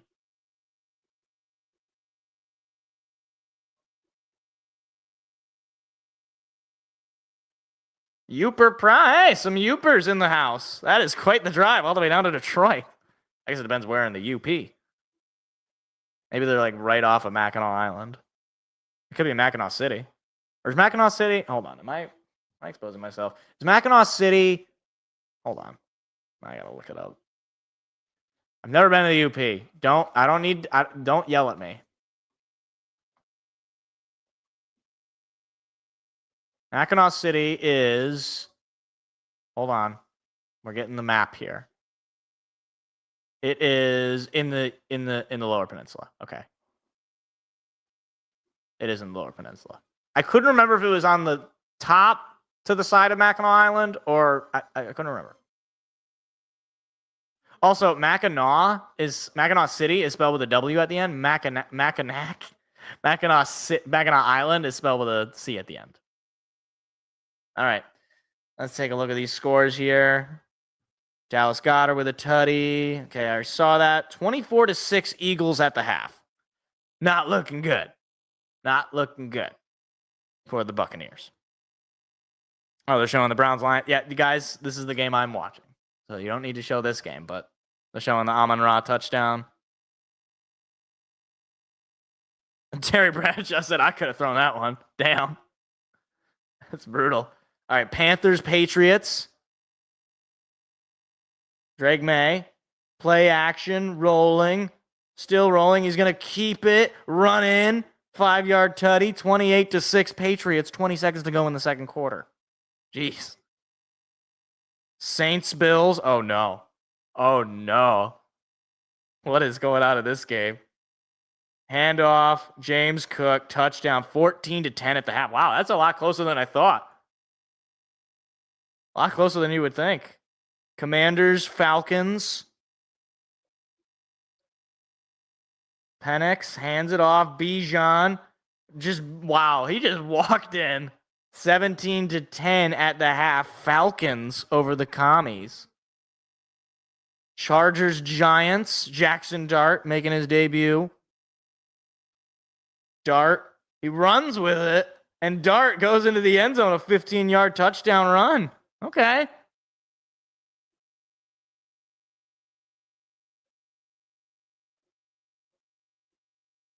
Oh, geez, Malik Neighbors gets hurt. 13-3 Giants over the Chargers. 34 seconds to go in the second quarter. Jeez. Oh, I already saw this. The Vikings Steelers in Ireland. I got to catch the ending of this game. The Steelers ended up getting the win over the Vikings, which, I'm happy about. Happy about that. Always a good day when the Vikings lose. 24-21 was the final score of that one. Although the Steelers, in typical Steeler fashion, they let the Vikings have a chance to walk that game off. But, it unfortunately for them. Or unfortunately for the Vikings, nothing. And the Texans are up 6-0 over the Titans. That is a sad, sad state of affairs. All right, I'll be right back. I'm going to go use the restroom, and we'll be back for the second half.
No, man, I had to pee. Get out of here. Get out of here. I know who that is. Might have to go back to the original Browns for the last time Cleveland. Yeah. Actually, wait, really? No. They've probably won in Detroit since, what was that, 94? There's no way. Hold on. Now I got to look this up.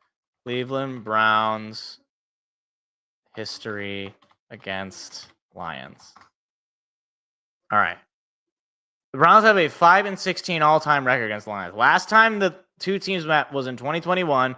No, the Browns beat the Lions in 21. Okay, so it wasn't even that recent. Yeah, I remember that game. That was the game where Tim Boyle, I think, started for Detroit because Jared Goff was not feeling great. Speaking of feeling great, let me look at my fantasy team right now. I want to see, how am I doing? Okay, I'm up 40-25. Feeling pretty good. Jared Goff has my lone touchdown, a 2-yard touchdown pass. He's only got 8 points for me, but I'm going up against Baker Mayfield, who's got 2 points. So that kind of it bounces. That bounces out. Also, anyone they haven't thrown to Dalton Kincaid, so that's not great. But it's fine. It's fine. I don't have to win pretty. I just gotta win. Oh, in Detroit, you're right. Okay, I see what you said. In Detroit. Let's see. Now I gotta go back. Hold on.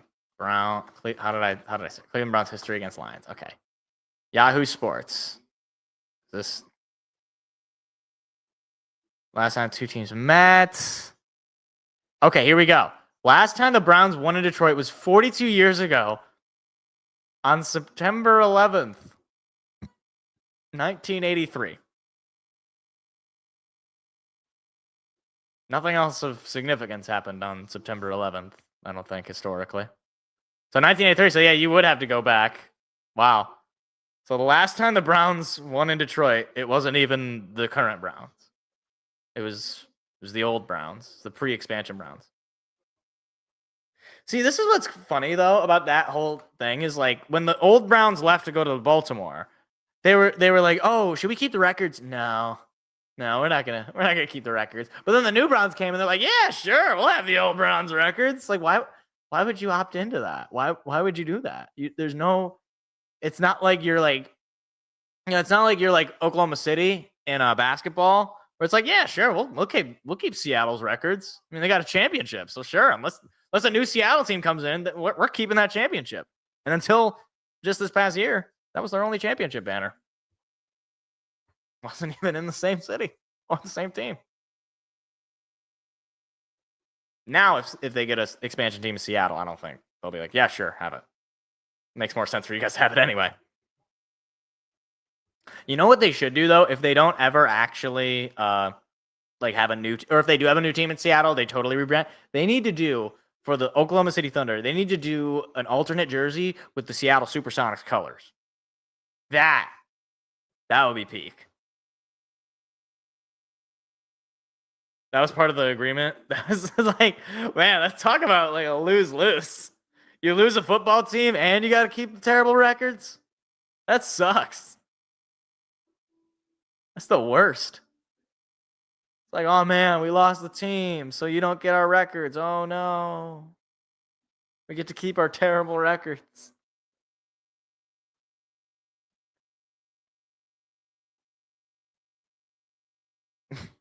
Wow. Sucks. So that's like the worst trade deal in the history of trade deals. What is going on with Ford Field that the D is like not filled in? Did you guys just see that? What's going on with Ford Field? Are they changing the like lettering? Are they updating it? But they didn't have it done in time for a Sunday game.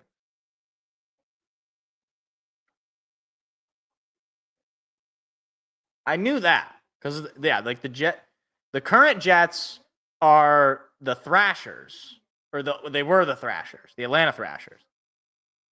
Which is like the fact that there was an Atlanta hockey team is like I forget it sometimes, but in my childhood, yeah, that was one of the teams. But yeah, like the current, so the one that gets me though, the one that I love is the Charlotte Hornets. So the current Charlotte Hornets, or let's do a timeline here. You have the Charlotte Hornets, the original Charlotte Hornets, Muggsy Bogues, the whole deal. They move to New Orleans. They keep the old Charlotte Hornets history. They become the New Orleans Hornets, naturally. Then they change to be the New Orleans Pelicans. A new team in Charlotte takes over. They're the Charlotte Bobcats. The New Orleans Hornets switch to be the New Orleans Pelicans, and then the Charlotte Bobcats become the Charlotte Hornets. So the new Hornets are actually not the old Hornets, because the old Hornets moved to New Orleans, became the Pelicans, and the new Hornets are actually the old Bobcats who were in Charlotte. That's right, the Atlanta Flames. That was another one.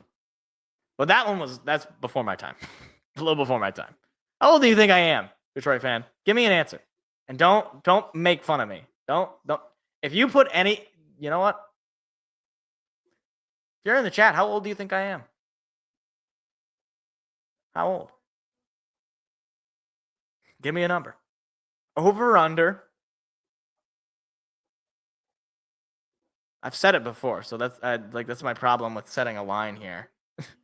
Over, under. You know, I'm not even gonna say. If somebody has a number and they want to insult me, go ahead. It will bounce right off of me. That's not true. I'll think about it for the rest of the day. So please don't. Please don't.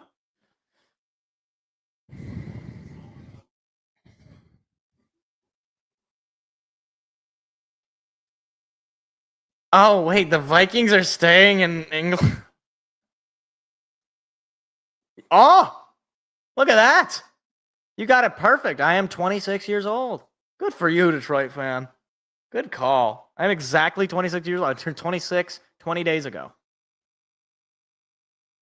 So wait a minute. The Vikings are staying in, I guess technically not the United Kingdom because they were in Ireland today, but they're staying in that area to play a game in London next week? That's some poverty franchise stuff, man. The Vikings should be better than that. They made Super Bowls. Or at least one. They made at least one Super Bowl, I think. Fran Tarkenton. Why would you ever be like, yeah, sure, we'll play 2 international games in a row? It's terrible. There's probably a bunch of Fran Tarkenton jerseys being given out in London right now. There you go. You got the math skills, man. I can tell you went to Michigan State because you're smart.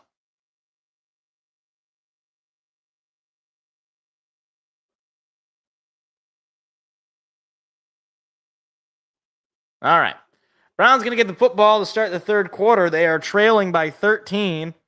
I said this game was going to be very similar to that Colts game last year. I'm pretty sure last year's Colts game, it was 20-7 at the half.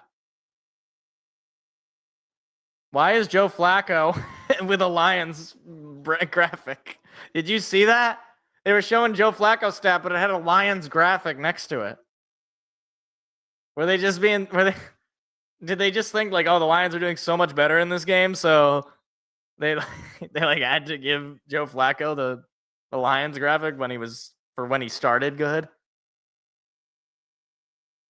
Bates with a line drive kick just to about the 2.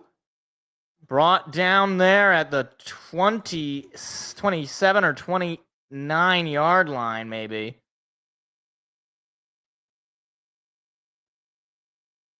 Okay, well, they're interviewing Browns head coach. I don't care. Kevin Stefanski, we have to take care of the football. Yeah. Yeah, you think so? Think so, Kevin? You give up 10 points on the turnovers.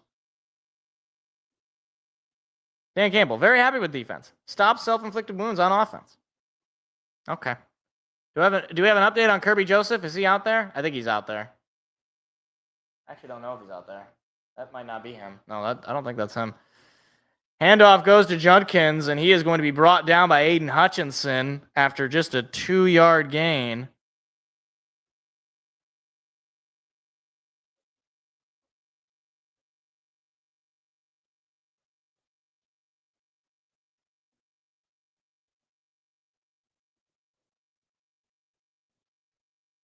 So, 2nd down and 8.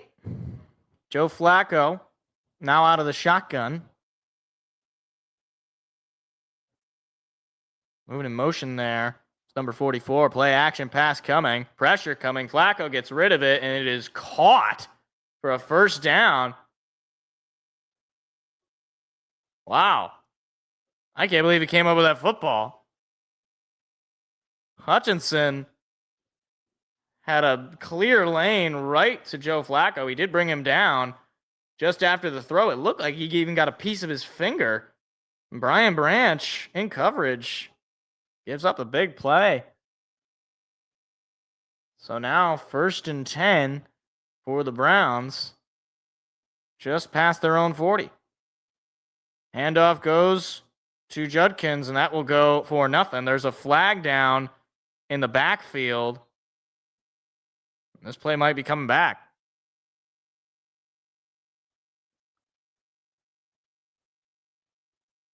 I don't know who it could be. Okay, never mind. No foul. I was going to say, I don't really know what the penalty could have been.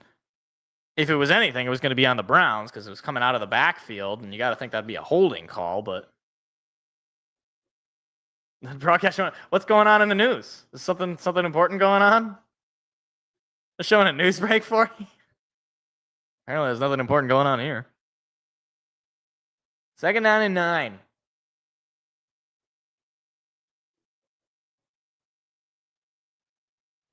Flacco. Snap. Pass coming. Flacco. Throw is caught and then incomplete. Brian Branch knocked the ball out. It'll be an incomplete pass. That's probably for the best. Oh, I did hear about that. Yeah, geez, that sounds bad. Hopefully, I don't know anything about it. I just heard that had happened. So hopefully, they found the guy and he'll spend the rest of his life not in public. But yeah, that's terrible. Hard to transition from that. 3rd down and 9. Pass coming. Flacco under pressure, and he's brought down by Hutchinson. Ball came out, and it is picked up by the Lions' Jack Campbell. There is a flag down on the play, but they're signaling it's Lions football. We'll see what the penalty is. It's going to be defensive holding. That's an auto first. Ay, ay, ay. Come on, defense. That is Brian Branch. Call for the penalty. Oh, my goodness. Would have been a turnover and another sack for Hutchinson.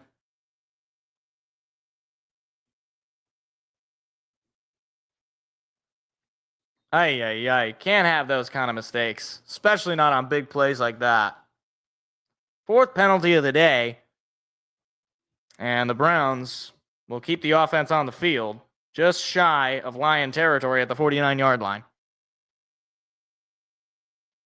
Play action. Flacco airs it out deep. 1-on-1, incomplete.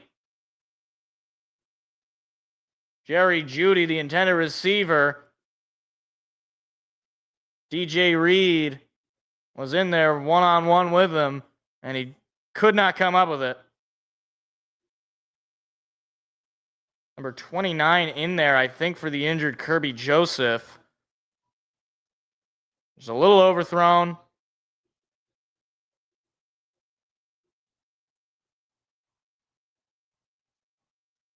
So now 11 for 18 is Flacco. He really hadn't thrown a whole lot of incompletions. 123 yards. There's the snap. Play action. He's going to throw it again. Flacco airing it out once again, and that time it's incomplete. Brian Branch got in there, and he knocked that ball down. It'll be 3rd down and 10. Brian Branch making up for that penalty with a big play there.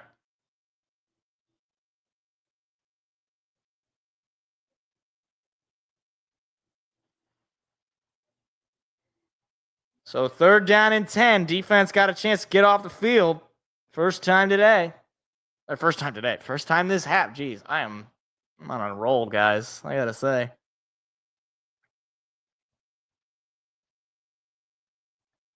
Pass coming. Flacco has to get rid of it quick. It's incomplete. Derek Barnes was in there in coverage. Flacco had about a half a second to get rid of it. Aiden Hutchinson was looking to take his head off. And the Browns punt team is forced to come out. So Lions would have had better field position if not for the holding call. But at the very least, they should be getting the ball back as the punt is coming out. Lions have 7 players with a quarterback pressure on defense. Browns, just 2. That both shows the strength of the Lions' offensive line and the lack thereof for the Browns' offensive line. Raymond going to take it out from the 5, and he is brought down at the 10. Jeez. Devin Bush there with the tackle.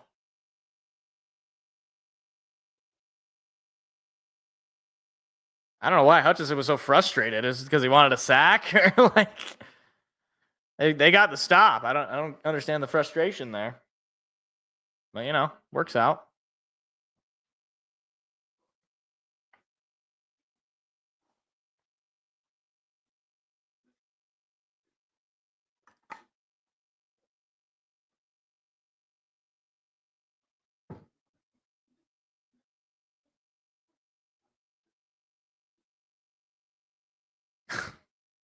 I like Teddy Bridgewater. I like the backup quarterback progressive commercials. Those are funny.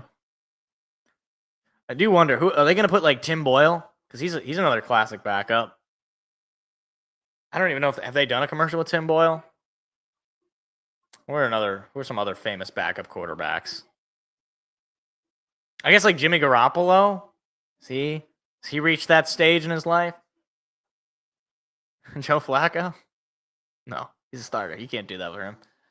Who's like a famous backup? Chad Henne? I think he was a starter at some point. It's like in my mind, it's Ryan Fitzpatrick. I don't know if they've already done one with him. They've probably done one with him. Gardner Minshew. That'd be a good one. What's wrong with your feet? I don't know, man. Hey, if you haven't hit the like button, hit the like button. You're seeing only 2 likes. Hit the like button if you haven't already, and the subscribe. We do weekly shows every Tuesday night. And, of course, live reaction to Lions and sometimes Michigan State games. Should be able to do this weekend. Should be able to do this game against Nebraska. It's a road game. I don't know what the game start time is, but it's not going to be 11 o'clock. I know that.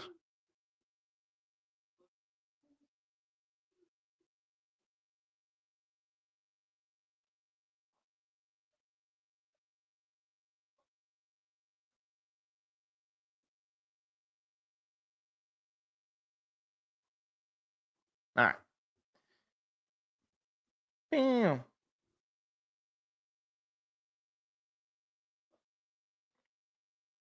So 12 and a half to go in the third quarter. Lions get the ball back after the defense comes up with a stop.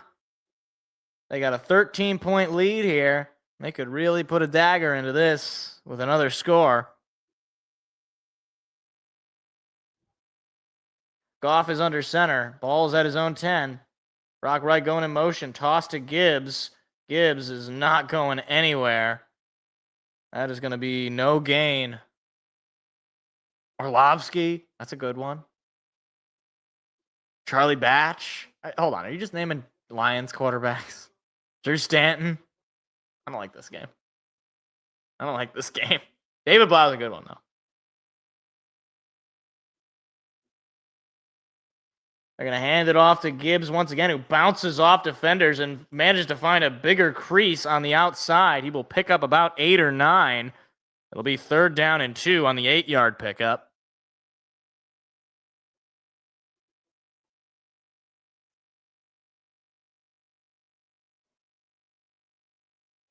The Lions really, they're trying. I give them credit. They're sticking with the strategy of running the football. Unfortunately, it just really has not been as effective as the passing game.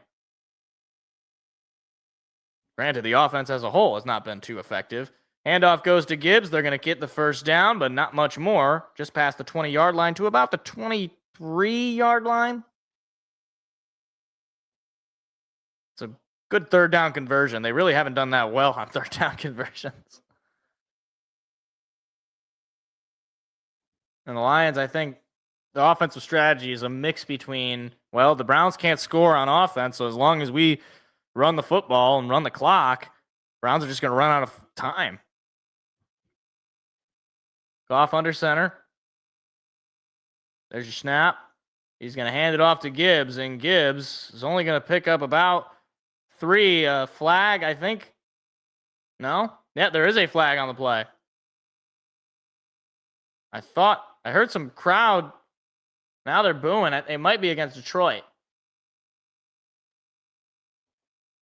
I think they're booing. We'll see.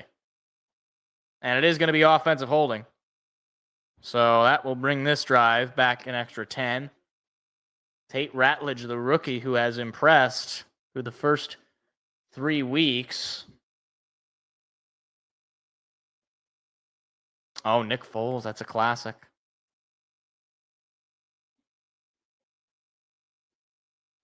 Thought maybe it was going to be a horse collar tackle, but I couldn't quite get a look there.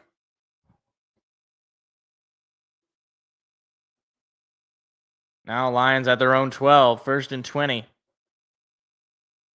Play action pass. Goff looking, airing out deep, looking for Jameson. It's going to be intercepted. Intercepted by Ward, and he is finally going to be brought down at about the 40, and that's an ugly interception. Goff wanted a deep ball, and unfortunately for him, it turns into a Browns turnover. Yeah, Hutch is fine. He was out there. I mean, he had a sack, or he had a sack that was taken away, I should say. Eesh. And Jamo was fairly open, but he underthrew him. Did not quite have a good read on the defense there. First interception by Goff, I think, since week 1. I don't think they had a turnover in the first. I don't think they had a turnover against the Bears or against the Ravens. I know they didn't have one against the Ravens, but now the Browns with real good field position. This is where they made Green Bay pay, was through the turnovers. Flacco hands it off. And wow, a big run there. Just past the 35-yard line, shy of the 30, but a first down is picked up.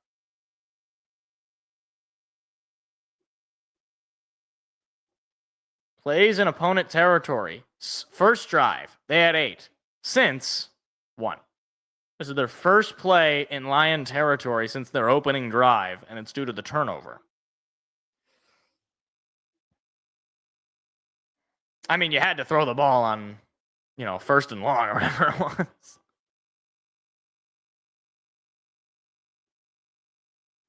Flacco under center. He's going to throw it on a screen. It is caught.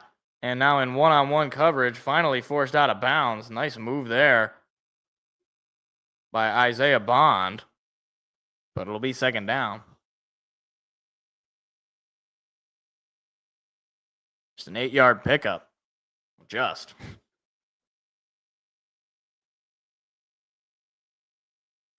$131 yards on the day for Flacco. And this is really the Browns' best shot here to try to make it a much closer game than Lions fans feel comfortable having. Flacco on the play action. He's going to run with it, and Flacco is not going to get the first down.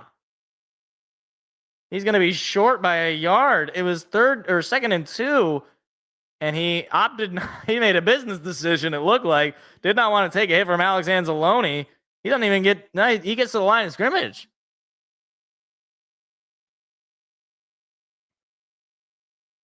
So, a 3rd down opportunity, and I got to imagine, given the spot in this game the Browns are in, they might be thinking about going for it if they don't get it here. There's the snap. Handoff goes to Judkins, who is going to get the first down and move the Browns into the red zone. First time today since their first drive. That's true. Which is a definite improvement for Aiden Childs. That was a problem last year.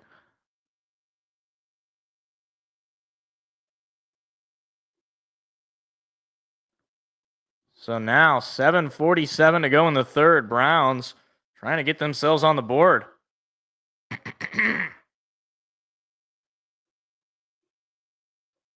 Flacco under center. Snap. Hands it off to Judkins, and Judkins is going to be brought down for a gain of just 4.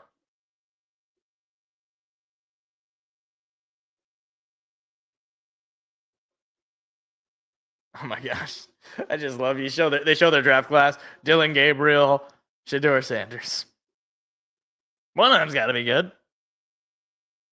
Fast forward, neither of them are playing.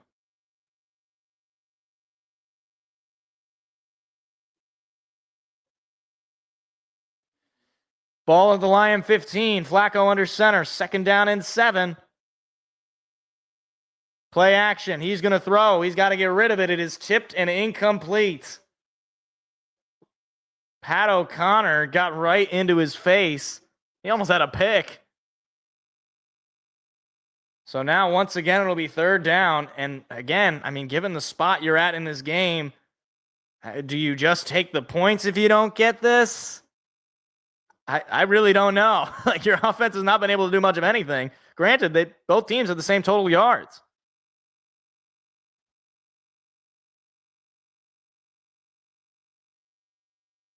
$6:53 to go. Flacco takes a snap. He's going to throw. Pressure coming up the middle. Flacco gets rid of it. It is incomplete.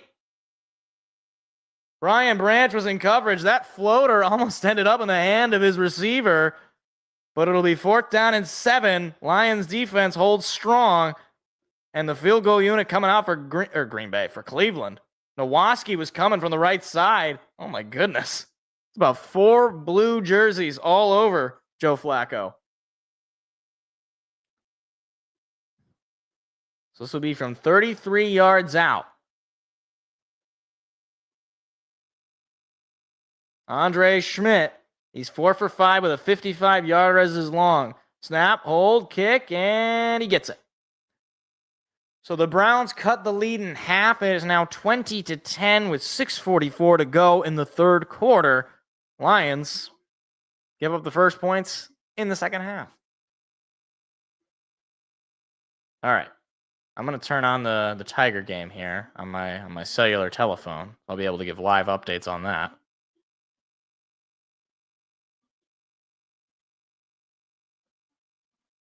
As soon as the FanDuel Sports Detroit app wants to load. Branch. Oh, yeah, he's great. He's great. Minus that holding. Because we could have had some points on that drive if we would have had the football in Brown territory. I believe it's a 3:05 start, so literally a minute away here from first pitch. I don't know if that's today, Detroit fan. They played a game yesterday, so I'd be surprised if they're playing back-to-back. And I also don't even know if it's on television, so...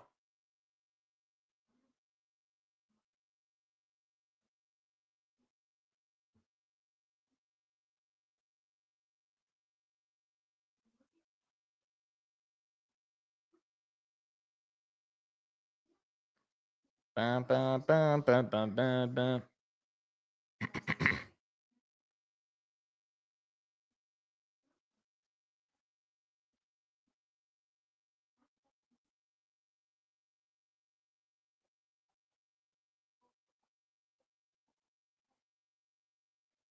Yeah, I don't know. I mean, I didn't see any upcoming game for them today, so I could be wrong, but...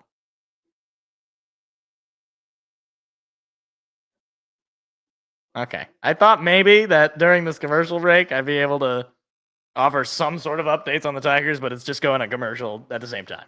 So.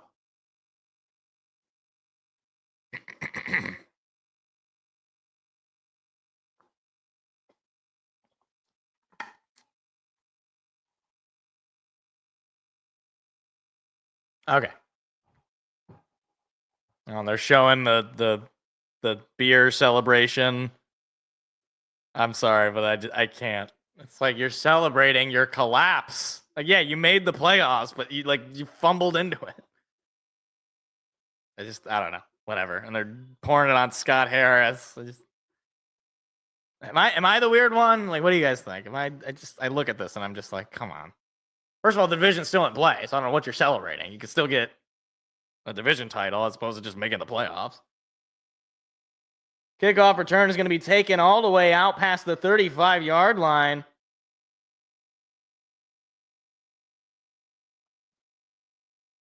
So a nice return there sets the Lions up with decent field position.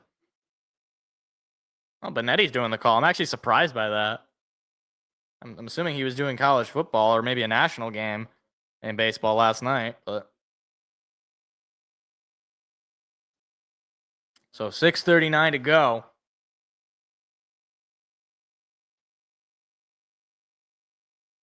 Oh, geez, what's up with this camera? This is a weird camera angle. Goff under center, takes the snap. He's going to hand it off to Gibbs. Gibbs looking for a hole. He's only going to pick up a few. It'll be second down. The clock will continue to roll.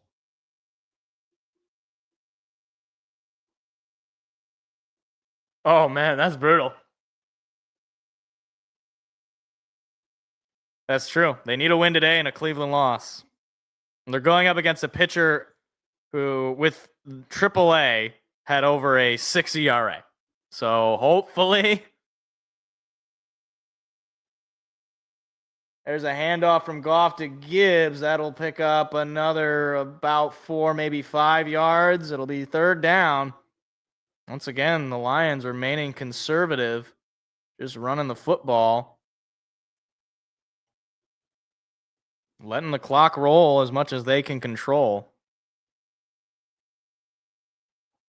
Can't let this Browns team get back in this game, though.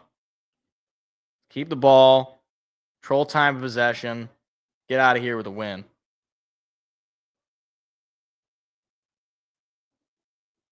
Pass coming. Jared, under some pressure, airs it out, looking for Williams. It's incomplete. Overthrew him by about a step. It'll be 4th down and 4, and the punt team's got to come out.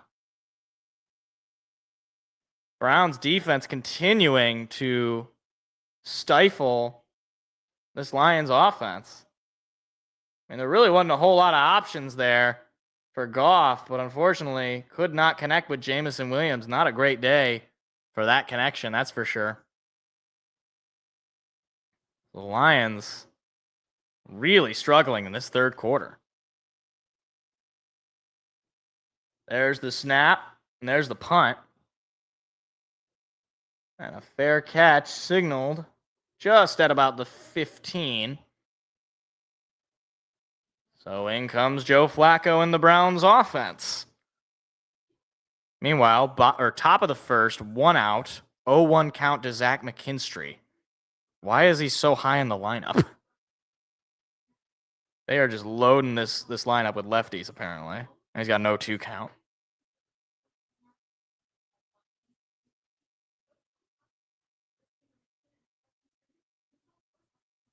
0-2.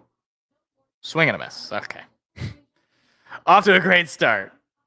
Back-to-back outs with a strikeout to Zach McKinstry.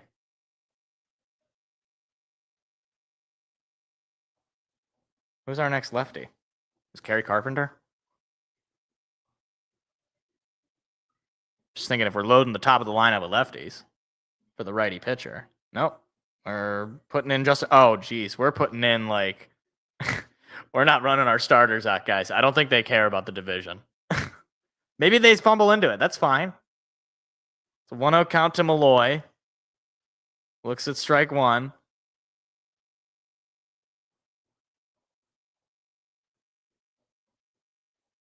Somebody's got to win. So that's my thing. Malloy pops it up.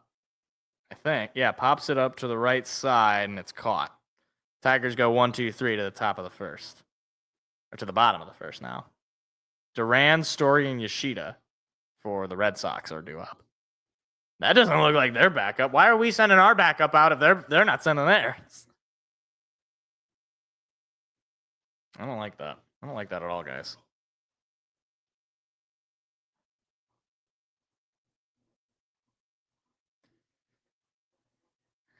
Right? Yeah, that's my thought. If they're going to do that. Well, I guess, like, would those guys really have made that much of a difference? I mean, are they? I don't think either of them are major league ready right now. And if they are, then yeah, they should have brought them up. But I don't know. I do not know about Toledo's season.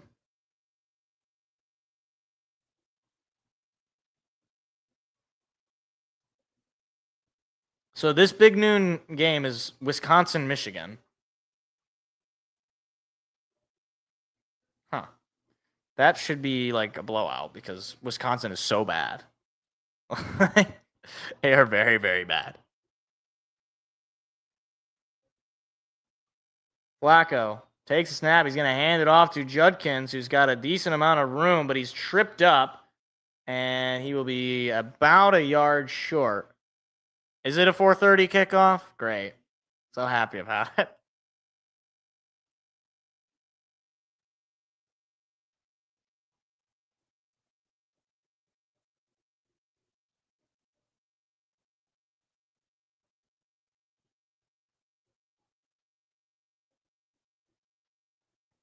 All right, 2nd down and 1. Flacco under center.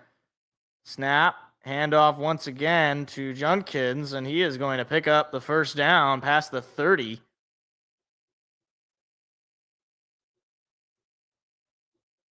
What? Wait, for like arthritis. What does that mean? I don't know what that means.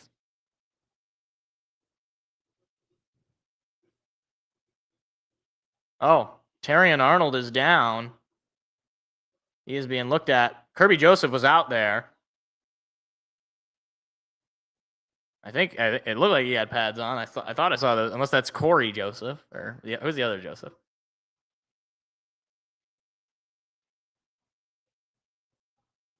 Baker Mayfield. Oh man, Emeka Egbuka. I'm going up against Baker Mayfield. That's not good. 24-13.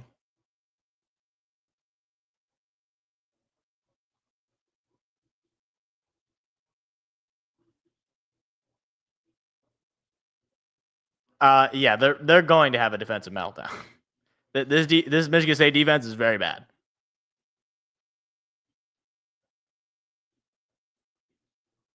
Is Joseph okay, or is he just... He's signaling somebody. He's sitting down, but he doesn't...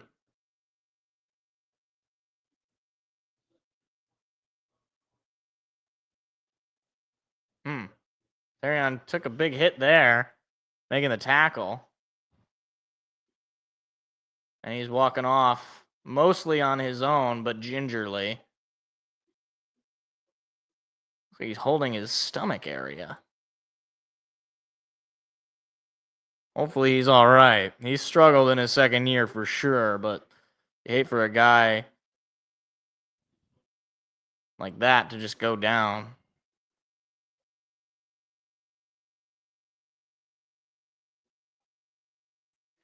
Flacco once again under center, just past his own 30. Snap, handoff once again. Who guessed it? Junkins. He's going to pick up just about 3. So 2nd down in the final 4 minutes of this game, counting down just to actually gain a 2 on the play. Ginger Lee. It's a good friend of mine. Good friend of mine, Mr. Lee.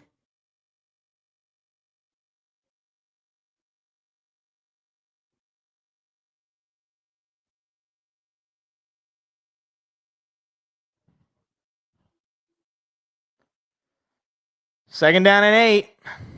Lions defense has been quite good for most of this game. Pass coming. Flacco airing it out, going deep. It is caught. Just mossed Amik Robertson, and that is a big play, probably the biggest play of the game for either offense.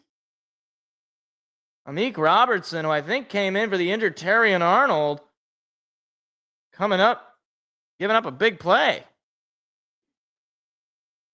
Wow. That is Isaiah Bond with a great catch. And now the Browns once again into Lion territory. Oh, I think there was a jump there. Flag comes in. That is going to be a false start. And that, talk about one step forward, one step back.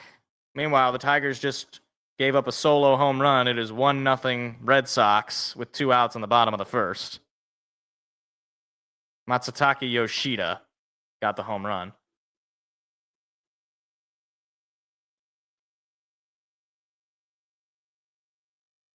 Jeez, he just got it fair. Wow. Hooked it fair.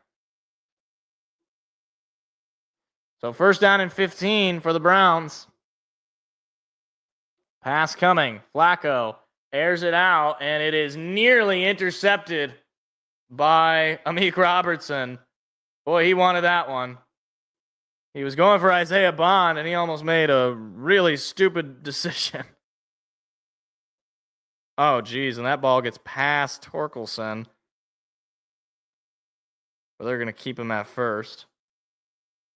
Jake Rogers tried to make a play. 2nd down and 15.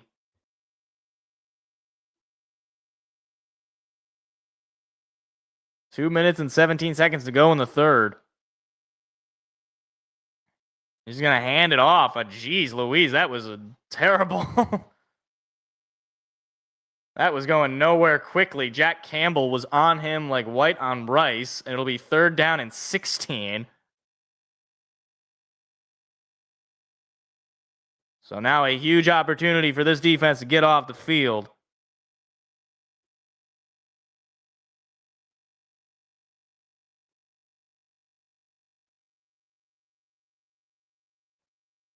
Oh, geez, the Red Sox got a man in second base now. Stolen bag. 3rd and 16. Pass coming. Flacco. Throw is caught, but not a whole lot. Or no, they're going to say incomplete. Isaiah Bond caught it out of bounds. So what do they do now? They're in no man's land. They're just going to have to punt it away?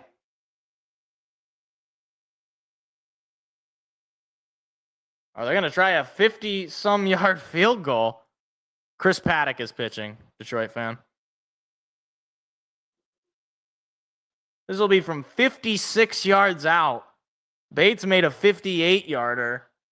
This one will be much more through the middle, right on that Detroit Lions logo. Snap, hold, kick, and he missed it. Just wide to the I don't know, left. So the Lions defense holds strong, and it'll be a 10-point lead still. I don't know which, like, whenever they say wide right or wide, I don't know which, relative to who. Because that looks left, like, from the kicker's perspective. But it's right from going the other way. You know what I mean? All right. 1-0 Red Sox at the end of the first inning. It's fine. We came back down 1-0 yesterday, so we can come back from this, albeit we don't have our real players in. But, you know, whatever.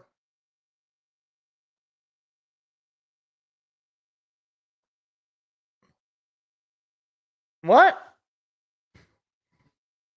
They're putting Avatar 2 in theaters again? Okay, like why did they make an Avatar sequel like 30 years after the original Avatar, and also when the first Avatar was not that good? They're really cool special effects. Like, the special effects were actually really incredible.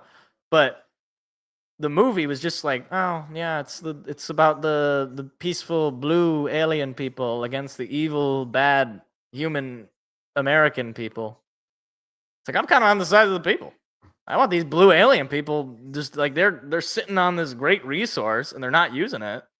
Yeah, give me the I'm on team human. Kill those blue alien elf people and their weird pooping in the woods. Don't poop in the woods, kids. Unless you have to poop in the woods. Then you can poop in the woods. But if you got a toilet, poop in the toilet. Don't poop in the woods. Or better yet, how about this? You can poop in the woods, but it doesn't make you better. Like, you're not a better person because you poop in the woods. What was I talking about? Talking about Avatar: The Way of Water. Apparently it's in theaters for a week. Can't wait to not go see that. Can't wait.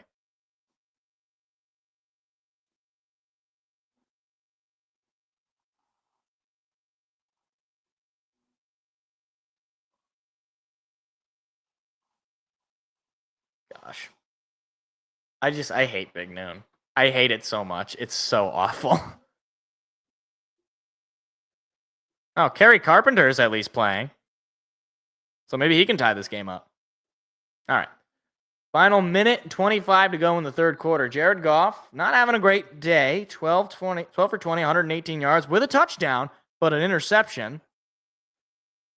See if he can finish the game strong. Goff takes a snap. They're going to give it to Gibbs. Gibbs finds the hole. There goes Gibbs on a big run all the way to about the 30-yard line. That is the big run they have been looking for all game. from Jahmyr Gibbs and this rushing attack. Great blocking there on the outside by Tate Ratledge.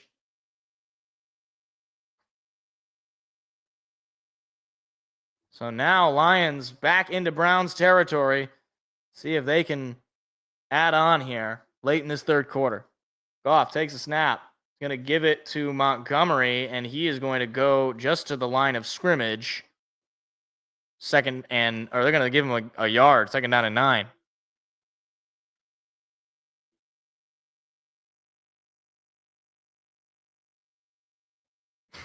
They are running in the opposite direction from Myles Garrett. 10 carries away from Myles Garrett for 69 yards plus a touchdown. That's a winning strategy, it seems. They got just 4 carries for 10 yards going his way. Goff gonna throw. Goff looking, throwing, caught by Laporta. Just short of the first down. It'll be 3rd down, but that will do it for the third quarter. Boy, Myles Garrett was about a second away from ripping Goff's head off. So after 3, Lions holding on to a 10-point lead.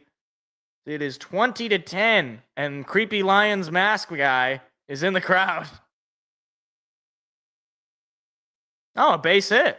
Look at that. Wenzel Perez. All right, you got your tying run at first for the Tigers. 1 out, top of the 2nd.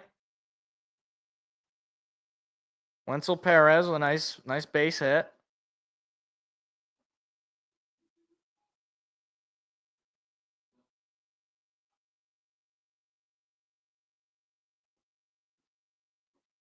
Right? Yeah, it was about to be a real-life Goff bobblehead. All right, Javier Baez is at the plate, takes a pitch away. That's an unusual statement to make with him. 8 for 21 with 2 home runs against the Red Sox this year. He did have the walk-off home run that's in the intro video. Swings and fouls a pitch off, 1-1.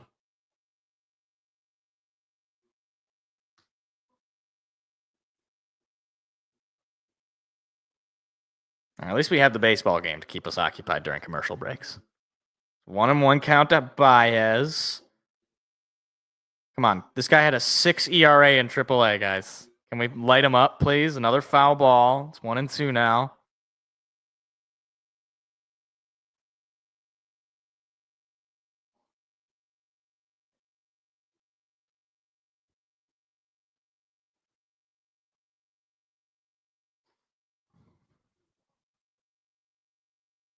One and two. Javi fouls another one off.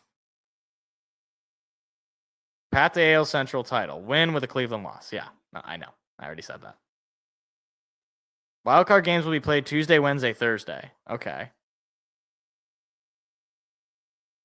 Oh, broken bat there on that foul.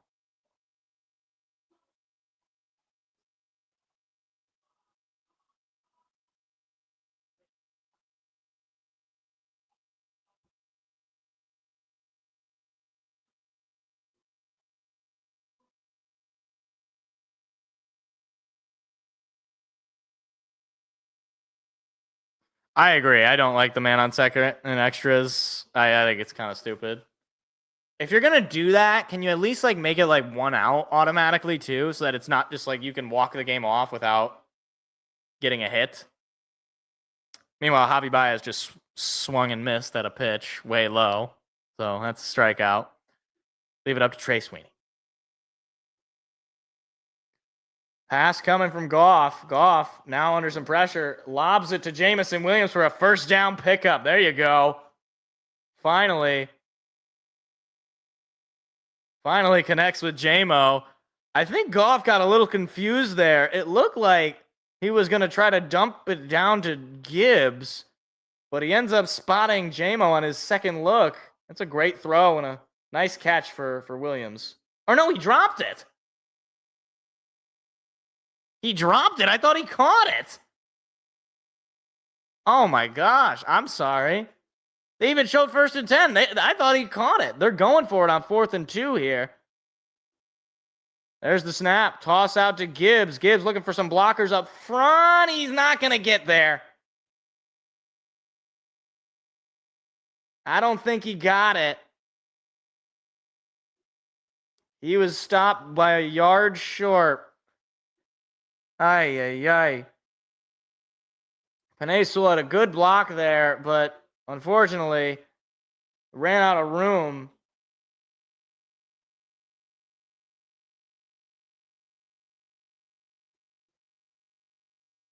Wow, that's...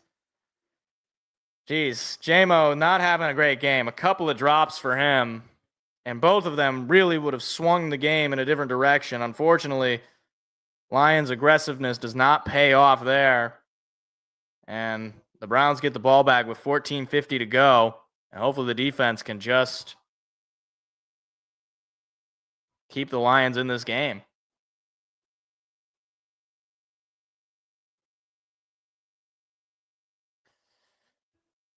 Flacco under center.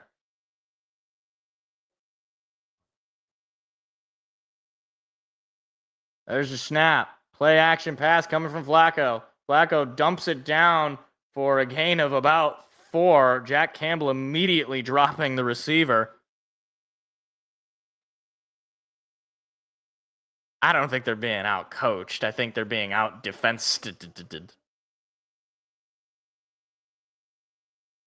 And also, I mean, a couple of drop passes. That's not being out-coached.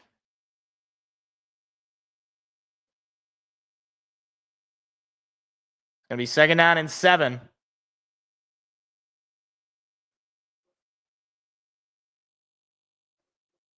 Play action. Pass coming.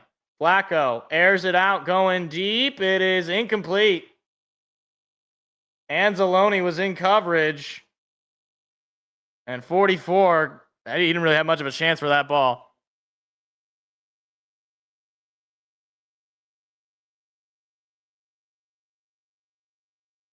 Did he just drop it? I thought it bounced in front of him.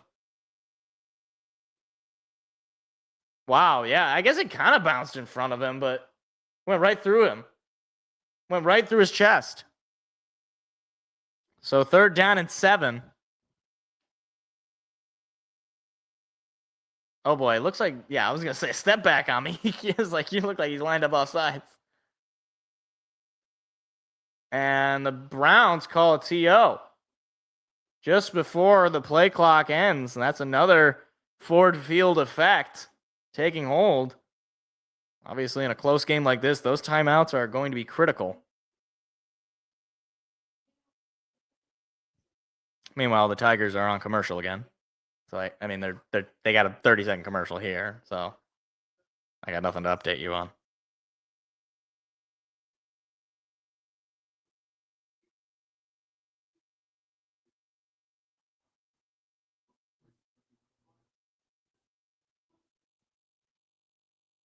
The Ford Field effect. The FF effect, if you will. 3rd down and 7. Need a stop here. Snap. Pressure coming on Flacco, and he's able to stay on his feet. And somehow Judy does not come up with a football. It'll be incomplete. Aiden Hutchinson, I don't know how he didn't sack him there. I mean, he got past the offensive lineman there, and he should have easily brought him down. He grabbed his arm, but he just fell down. Meanwhile, DJ Reed fell to the ground in coverage there.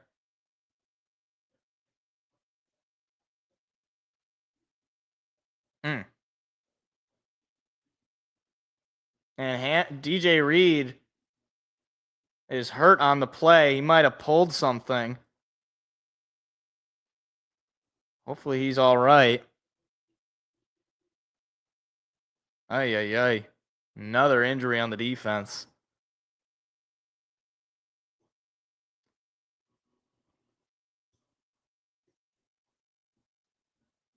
All right. Come on, Paddock. Just let that one run be the only run you give up. That's fine with me. Although, granted, I don't know if that I don't know if that bodes well. How does I don't remember Alex Anzalone getting a sack. Why is he listed as the lone sack? Wasn't it Hutchinson who had a sack?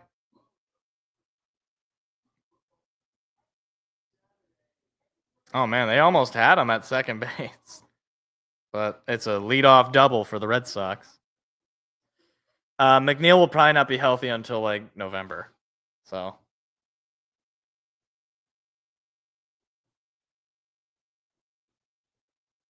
that was off the wall. So a leadoff double. Geez, they almost had him too. 23rd double of the year for Nathaniel Lowe. Or is it Nathaniel Lau or Nathaniel Lowe? Broken bat, chopper to third. Throw to first base, gets him. That's one away.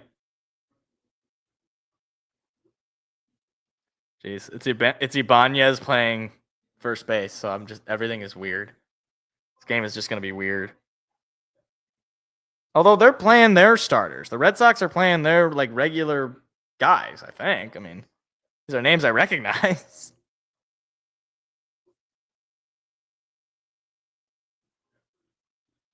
Jeez, a lot of broken bats in this game.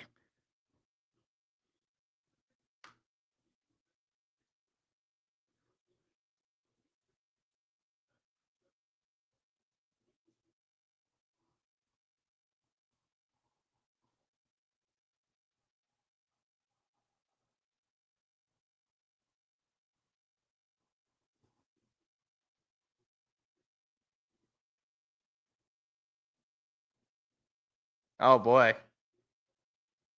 DJ Reed getting carted off. He was signed in the offseason. He is distraught.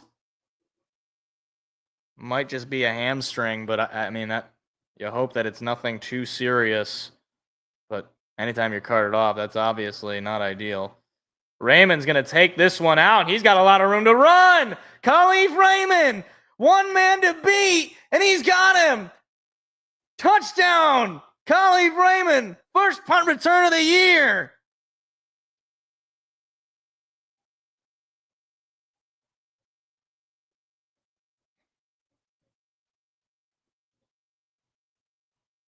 You know what? They needed a special teams play because the offense wasn't doing anything. So you get 26 to 20 or 26 to 10 now on a Raymond punt return. Is that his wife that he's going up to give the football to? I would assume he just gave her a smooch. I hope that's not just a random lady. Maybe it could be wife or girlfriend. I don't know. Whoever. Someone he's in a relationship with. He is one of the best punt returners in the league, and he gets it done to shock some life maybe into this game. Oh, Amarian Hampton had a 54-yard touchdown. I have him in fantasy. That's elite. We love that.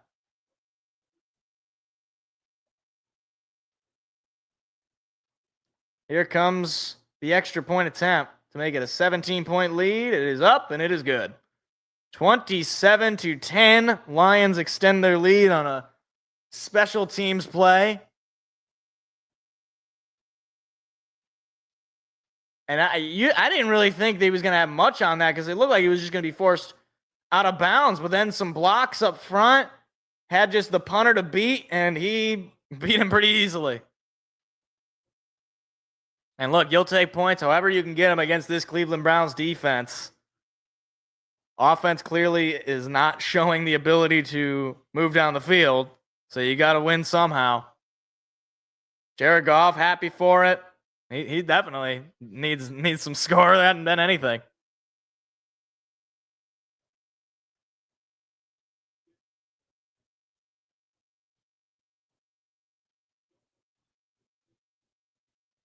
So 13:40 to go, 27 to 10.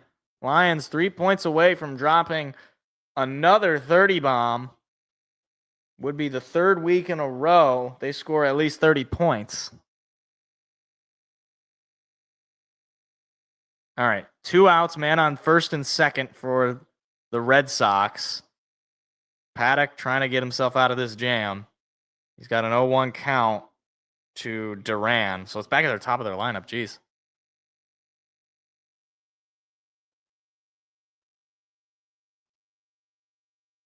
This is the first kickoff since the opening kickoff of the half for Jake Bates.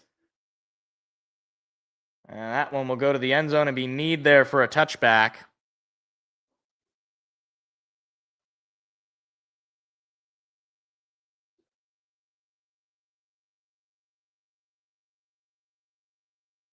"65 yards. Third career punt return touchdown." Tigers have a win probability right now of 32.8%. How did they come up with that number? It's the second, bottom of the second.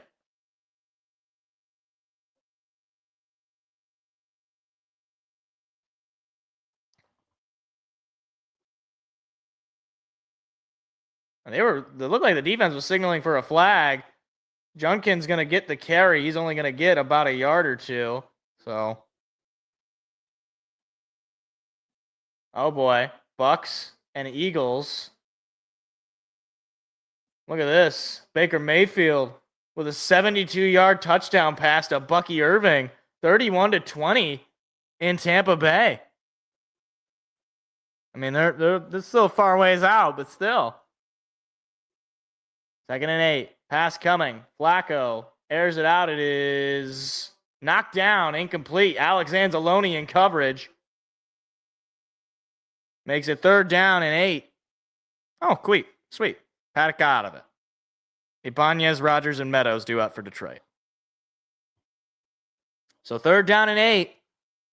Detroit defense has kept them in this ball game. Was there just somebody just standing straight up in the crowd there? Wasn't even moving his hand. He was like a stick. Like a trunk. With no branches. 3rd down and 8. Flacco. Pass coming. Pressure coming. Flacco gets rid of it. Nobody even knew where the ball was going. It's incomplete. 4th down and 8. And the punt team's coming out again. I feel like I've had to say that 100 times.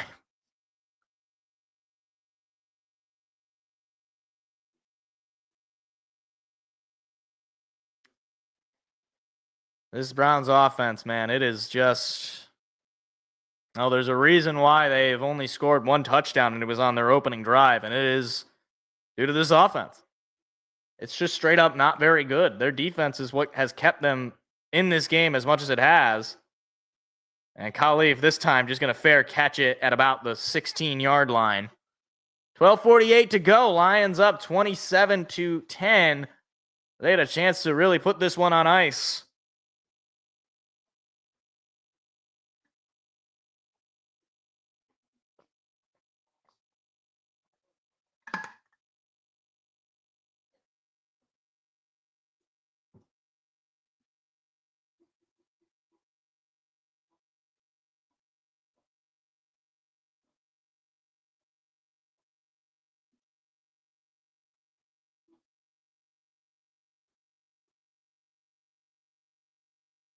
Oh, meanwhile, Toronto just hit a grand salami. Alejandro Kirk gives the Blue Jays the lead because they're still fighting for that division too. I'm pretty sure. Pretty sure that division is still up for grabs. Meanwhile, Ibanez with a line drive base hit, leadoff single. Okay. All right. Tying run at first. Nobody out. I'll take that.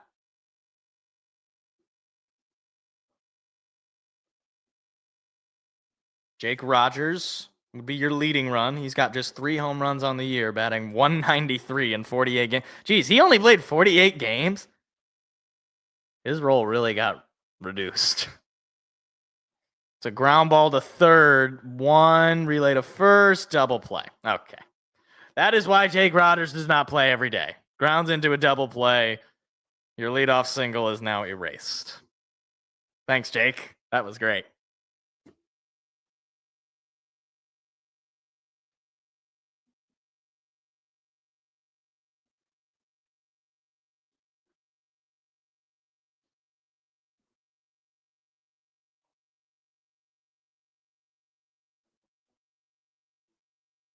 So who's up now? Was it Meadows? I think it's Meadows. Unless we're pinch hitting, guys. No, it's Meadows.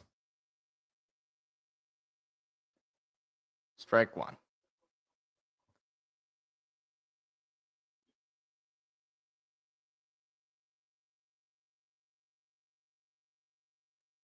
Look at Myles Garrett's outfit.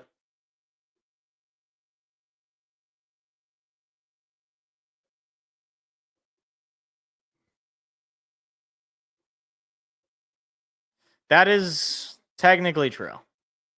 That is true. Forgot about Tomas Nido. Swing and a miss from Meadows. 1-2. He's got 6 QB pressures. The rest of the team has 4. That's tough. Goff takes the snap, quickly hands it off to David Montgomery, who jets forward, might have picked up 5, maybe just 4. There's the ball. I don't know how it coughed out there.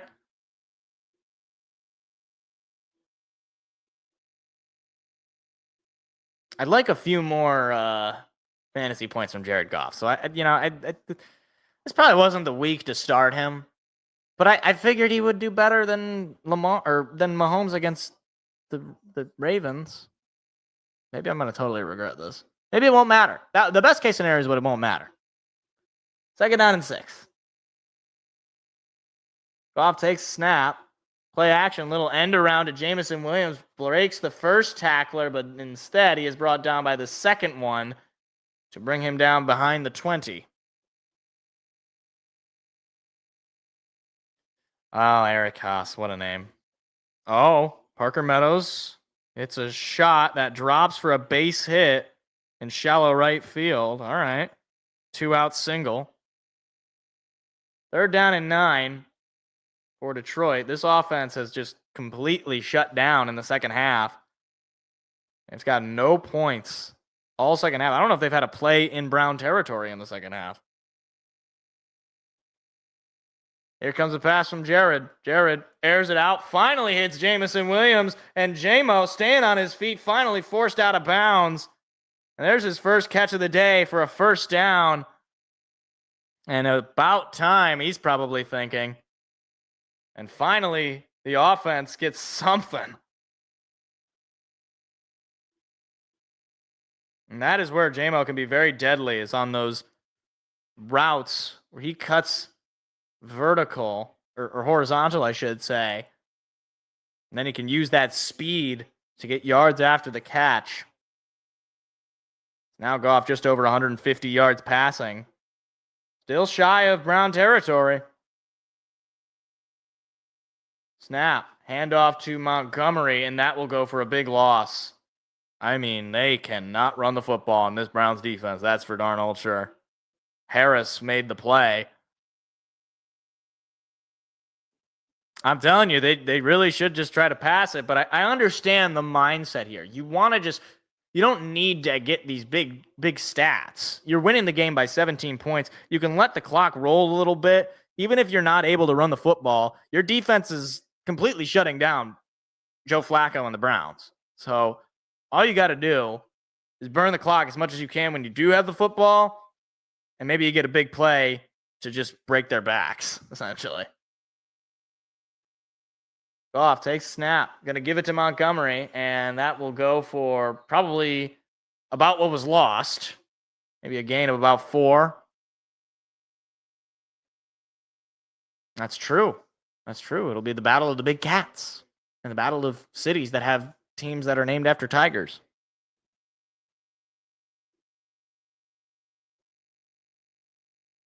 Lions with 27 points today and 243 total yards.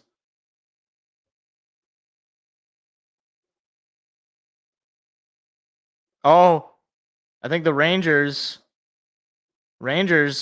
are right in it with the Guardians right now. Hold on. Goff going to throw. Goff under pressure. Gets rid of it. It is incomplete. He's brought down from behind, but it'll be 4th down and 8. I didn't even see what the Cleveland score was because I was looking at that. But it looked like the Rangers, they were down 2-0, but then they got a big hit. So they at least cut the lead in half. But they might have gotten 2 runs. I don't know.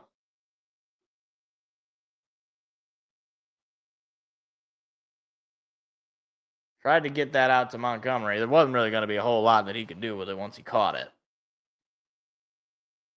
So once again, the Lions will punt it away. This has just been a punt fest, it seems. And that punt will take a Lions roll, and it'll be putting the Browns just at about their own 5.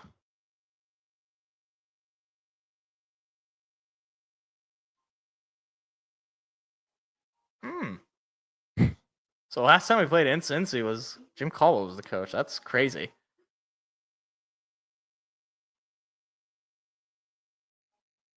Who was their quarterback? Was that Andy Dalton? Was Andy Dalton the quarterback of Cincinnati? 2017? Nice strikeout there from Paddock. All right. The Browns from their own 6. It's just been a field position battle all day. Flacco with a screen and good running room there for Judkins. He is forced out of bounds after picking up the first down.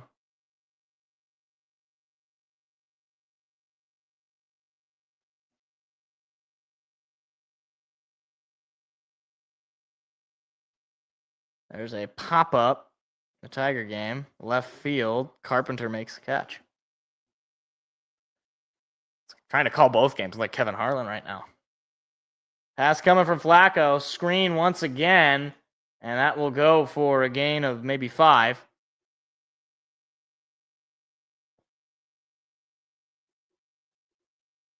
Rocky Sin is out there for Detroit.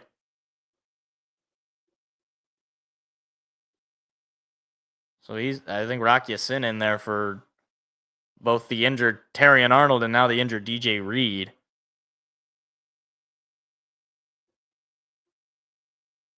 I don't know why the Browns are moving so slowly. I know they're down 3 scores, but it's not totally out of the realm of possibility in the amount of time they got. It's a nice run there from Judkins, who should have gotten the first down.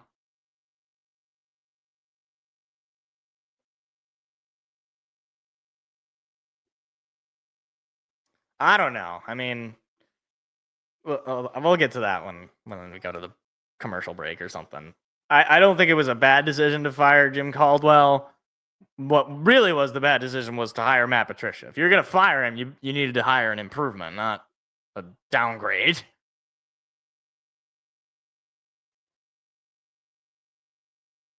Pass coming. Flacco has time. Now he's under some pressure. He's rolling, still rolling, still rolling. Where's he going to throw it? It is incomplete. Finally got rid of it. Rafaela for the Red Sox just got a double. So 7:07 to go. Some of the Cleveland faithful who traveled out to Detroit regretting what they have done, knowing that they have a very long drive home.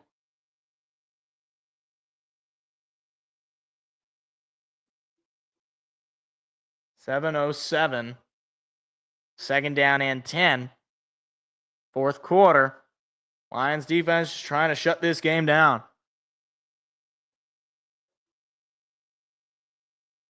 Pass come. Oh, no, a flag comes in. I think somebody might have jumped off sides. There is a loose ball picked up by the Lions. It'll go back for a score, but I think there's going to be an offsides penalty.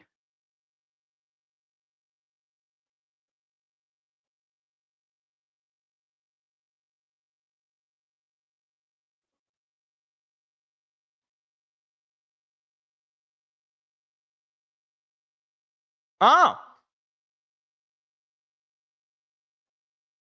So it was illegal formation on the Browns, so the Lions get a turnover. All right. So a strip sack there by Aiden Hutchinson. And I thought, because it was an immediate flag, I thought it was going to be illegal screen. Or illegal screen, offsides. And the Lions don't end up running it back for a score, but a great play there by Hutchinson. Just knocked that ball right out of the hands of Flacco. Too easy. Yeah, and 53 was definitely down by contact there. So now the Lions, with the third turnover they have generated, Now we'll have the ball in the best field position they've had all half in the red zone. See if Jared Goff can put a dagger in this game. Gibbs in the backfield. There's your snap. They're going to give it to Gibbs. Gibbs trying to find a hole. He's going to be brought back for a loss of 2 or 3. I understand the strategy. They're trying to.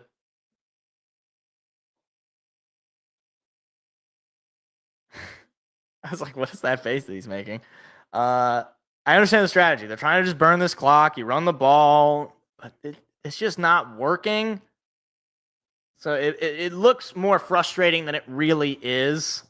This Browns defensive line, they've done a good job stopping pretty much everybody from running the ball. Derrick Henry didn't do anything against them. There's a pass caught by Amon-Ra St. Brown just past the 15-yard line. It'll be 3rd down and certainly manageable. 3rd down and 4. The clock will continue to roll here. And obviously, no rush.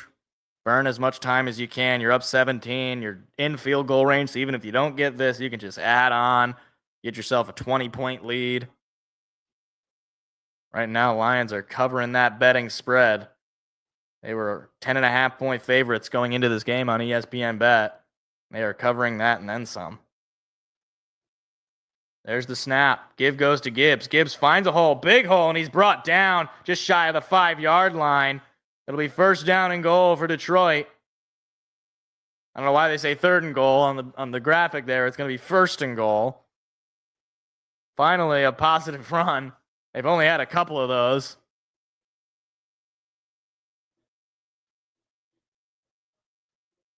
Taylor Decker with a nice block.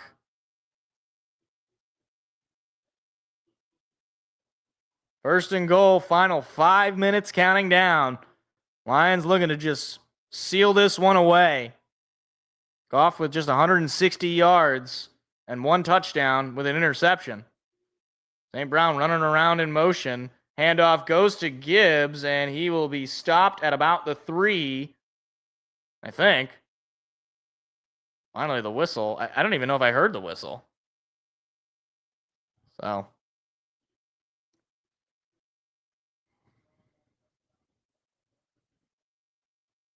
I don't think they're going for the trifecta for David Montgomery to get a touchdown here where the Lions are 10-0 in those games. Gibbs is staying in this game. Goff takes a quick snap, play action rolling. There's a pass coming. It is nearly intercepted. There is a flag down on the play. This might be a free play. It might also be a penalty on Detroit for not being set. I think that's what it's going to be. Yeah, it's going to be illegal formation on the Lions. Goff is trying to plead his case to the referee.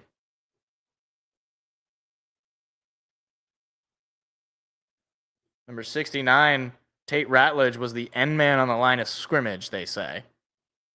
I'm not a rules expert, but apparently that is against the rules. So it'll be 2nd down and goal, pushed back an extra 5 yards. And now Montgomery has checked in. Lions today have run an even amount of rushes and passes. 25 rushes, 25 passes. The passes have been more successful, 160 yards, but at least 100 yards for both. Pass coming. Goff looking, stepping up, throwing. It is incomplete. Off the hands of Khalif Raymond, who was short of the end zone, so he would have had to make a move to score it. But now 3rd down and goal.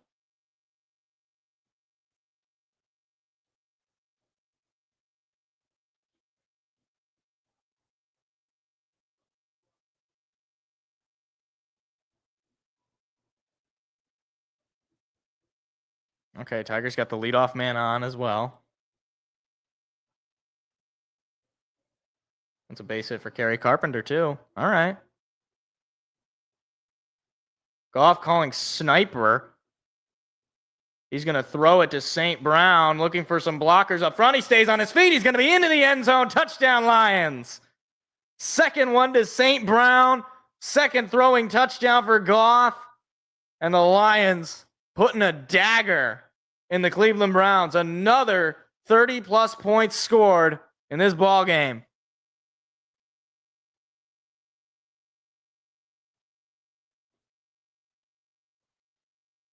That's what I wanted. I wanted another Jared Goff touchdown. I need that for fantasy points. Even though it might not necessarily matter, but I need it for feeling good. Can I have something like that? Am I allowed? Meanwhile, Tigers got the tying run in scoring position with nobody out. Wenzel Perez at the plate. Snap, hold, kick is good. 34-10. Yeah, game's not over, Brian. Stick around. There could be more craziness. You never know.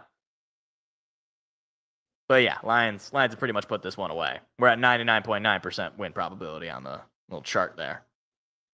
Meanwhile, it's a 1-2 count to Perez. Run expectancy this inning is 1.48, which is enough. We'll also be live on Tuesday, Brian, to break down all the sporting news of the week. Have fun with your Mets.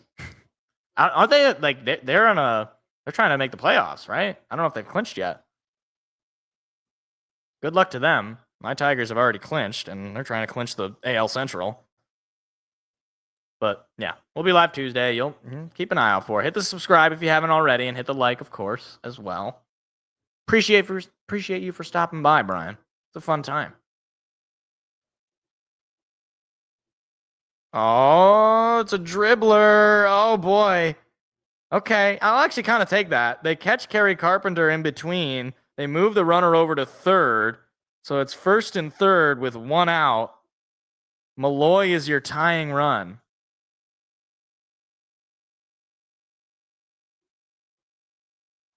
So a kickoff just past the 20 now, and a big return brought down just at the 35.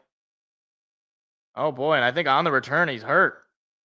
And in comes Dylan Gabriel. Brian, come back. Dylan Gabriel's in. Brian, come back. I hope he didn't leave. Dylan Gabriel is in the football game. They're bringing him in garbage time. Oh my goodness. Oh geez, Carter for the Browns is hobbling off. He cannot put any pressure on that left foot. Oh, the Tigers just hit a home run. Javi Baez just hit a 3-run home run. Tigers take the lead. Handoff from Gabriel is going to go for just a gain of about 3 on the play. All right, what's the score of the Guardians game? Is Cleveland losing? Not this Cleveland. The Guardians. Are they losing? Tigers now have an 80% win probability.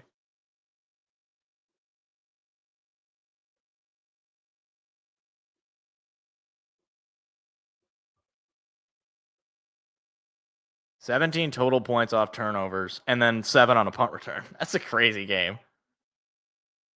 Javi hit it over the green monster, too. Handoff is going to go for no gain there. It'll be second down and 7, or third down and 7, I should say. Judkins.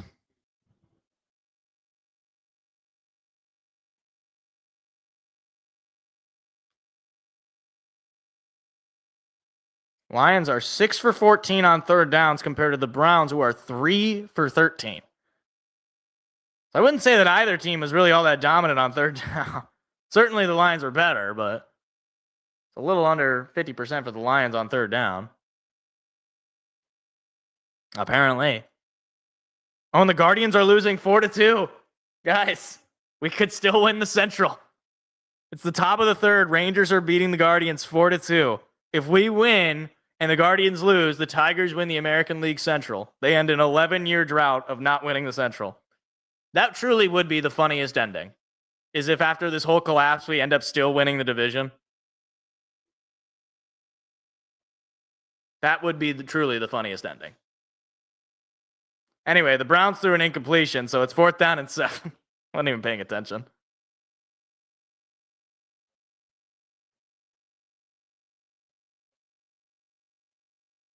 Shador is the emergency third quarterback. So unless Gabriel gets hurt, unless Gabriel and Flacco get hurt, they can't. I don't even think they can technically bring in Shador. Could be wrong about that though. I don't exactly know the rule here. Oh, Kyle Allen is in for the Lions. So Goff's day is done, which sucks for my fantasy points. But if he was gonna not throw an interception, then, or if he was gonna throw an interception, then it would have been bad. But that's all right. So Kyle Allen, the preseason quarterback for the Lions. Yeah, hit the like if you haven't already. And also hit the subscribe button. I'd like to get to 500 subscribers before the end of the season. Or the end of the season. End of the year. That would be nice. All right. Allen under center. Takes the snap. He's going to just hand it off. Is that Craig Reynolds? I'm assuming. And that'll go to the 2-minute warning. And I think at that point, Lions are just going to be a first down away from just kneeing this one out, if not outright kneeing it out.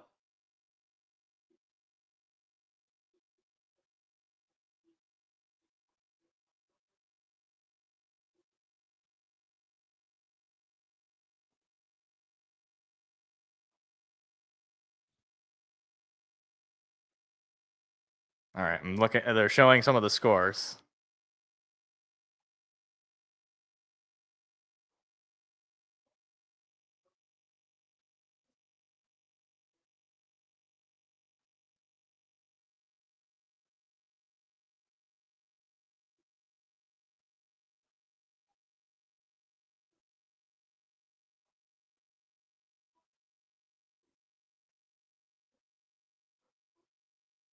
Yeah, it's 4-2 in the middle of the third. Rangers over the Guardians.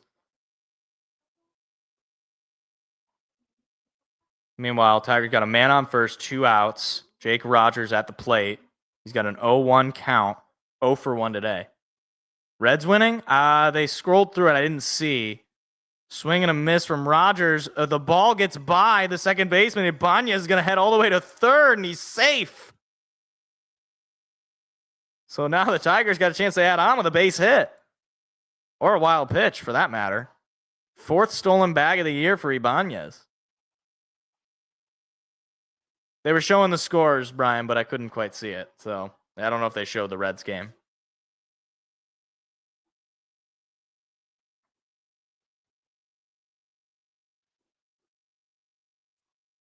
Oh boy, his mask, the catcher's mask, covered his eye.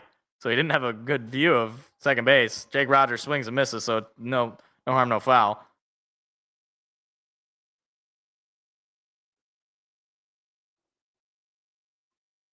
But Baez gives the Tigers the lead. I can't believe that the Central is still technically in play for us. And right now we're on the course to where we could actually win it. And we would be able to have playoff baseball back in Detroit.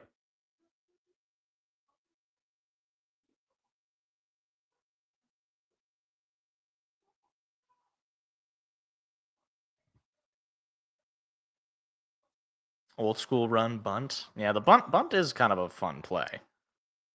Although at this point, it just seems like a lot of bunts for their success. It's either going to be nobody fields it at all, or if they do field it and throw it, they throw it a million miles outside of the direction of the first base. The first baseman.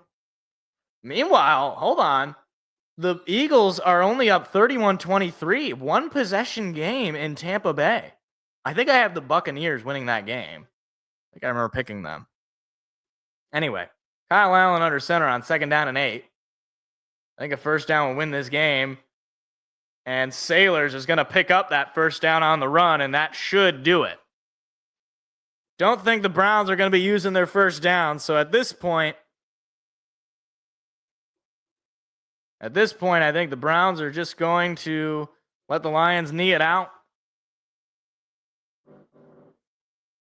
My friend just texted me, El Mago. So true.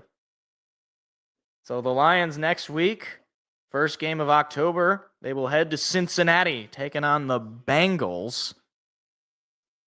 But Kyle Allen will lead his offense to victory formation. There's the snap. There's the knee. They will need to knee it at least one more time here.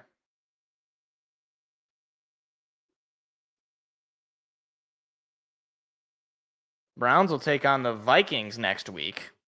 That is going to be the Gabriel got injured. Yeah, right? Gabriel got injured doing nothing in this game. So one more knee will do it for this Lions team that has continued to, 3 straight wins after the opening week disaster. Allen takes the knee, and that will do it. Final 30 seconds counting down. Teams meeting out in the middle of the field. Lions defense shuts them down. You're saying 45-17 Lions over Cincy? That would be awesome. I could definitely see that. The Bengals are not very good. So that was the first Lions win over the Browns in a couple of years, I guess. But the undefeated streak of the Lions in Detroit against the Browns continues since the 80s. 34-10 your final score. Just another one of those wins, man. Just grinded it out. That was great. That was fun. I mean, even if you look at the box score, hold on, I clicked the wrong thing. Even if you look at the box score of this game, nothing really blows you away. Jared Goff, 168 yards, 16 for 27, a couple of touchdowns and a pick. Not blowing you away. Made the plays when he needed to make them, for sure. Gibbs with 91 yards on the ground. That's a big reason you win this game. You're able to run for at least 91 yards. Amon-Ra had another great game, 7 catches for 70 yards.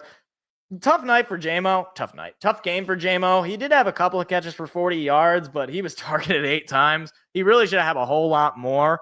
But it is what it is. Laporta had a nice game, 3 catches for 39 yards. Defense was great. You hold the Browns to 10 points. I know the Browns are terrible, and they're especially terrible on the road. They're 0-2 on the road. Yeah, they just straight up belt to ass, basically. Belt to ass on the Browns. They did exactly what they were supposed to do. So, look, you're on to your next AFC North opponent. You got the Cincinnati Bengals on the road next week against Jake Browning. We'll see how he does tomorrow night on Monday Night Football against the Broncos. Obviously, did not have a great game against Minnesota in his debut this season. So, it is kind of funny that Joe Flacco ended up with more passing yards than Jared Goff, but obviously the 2 interceptions are the difference in the game. So, all right. So, appreciate everybody for stopping by, listening in. This was another Lions win. We'll be back next week. We'll be back on Tuesday to break down this game and all the other sporting news of the week. Hopefully the Tigers can win the Central Division. We'll be talking about that, as well as preview of playoff baseball. And we'll also talk about a preview going into that Cincy game, man. It's great. It's a good time to be a Lions fan right now. And hopefully if Paddock can hold this lead, good time to be a Tiger fan even. All right. So hope you guys had a great time hanging out with me. And if you wouldn't mind, please hit the like, please hit the subscribe button. Last time I'll ask that for sure. And yeah, I'll hopefully see you guys on Tuesday. Have a good rest of your Sunday and see you guys on Tuesday. See ya. See you later.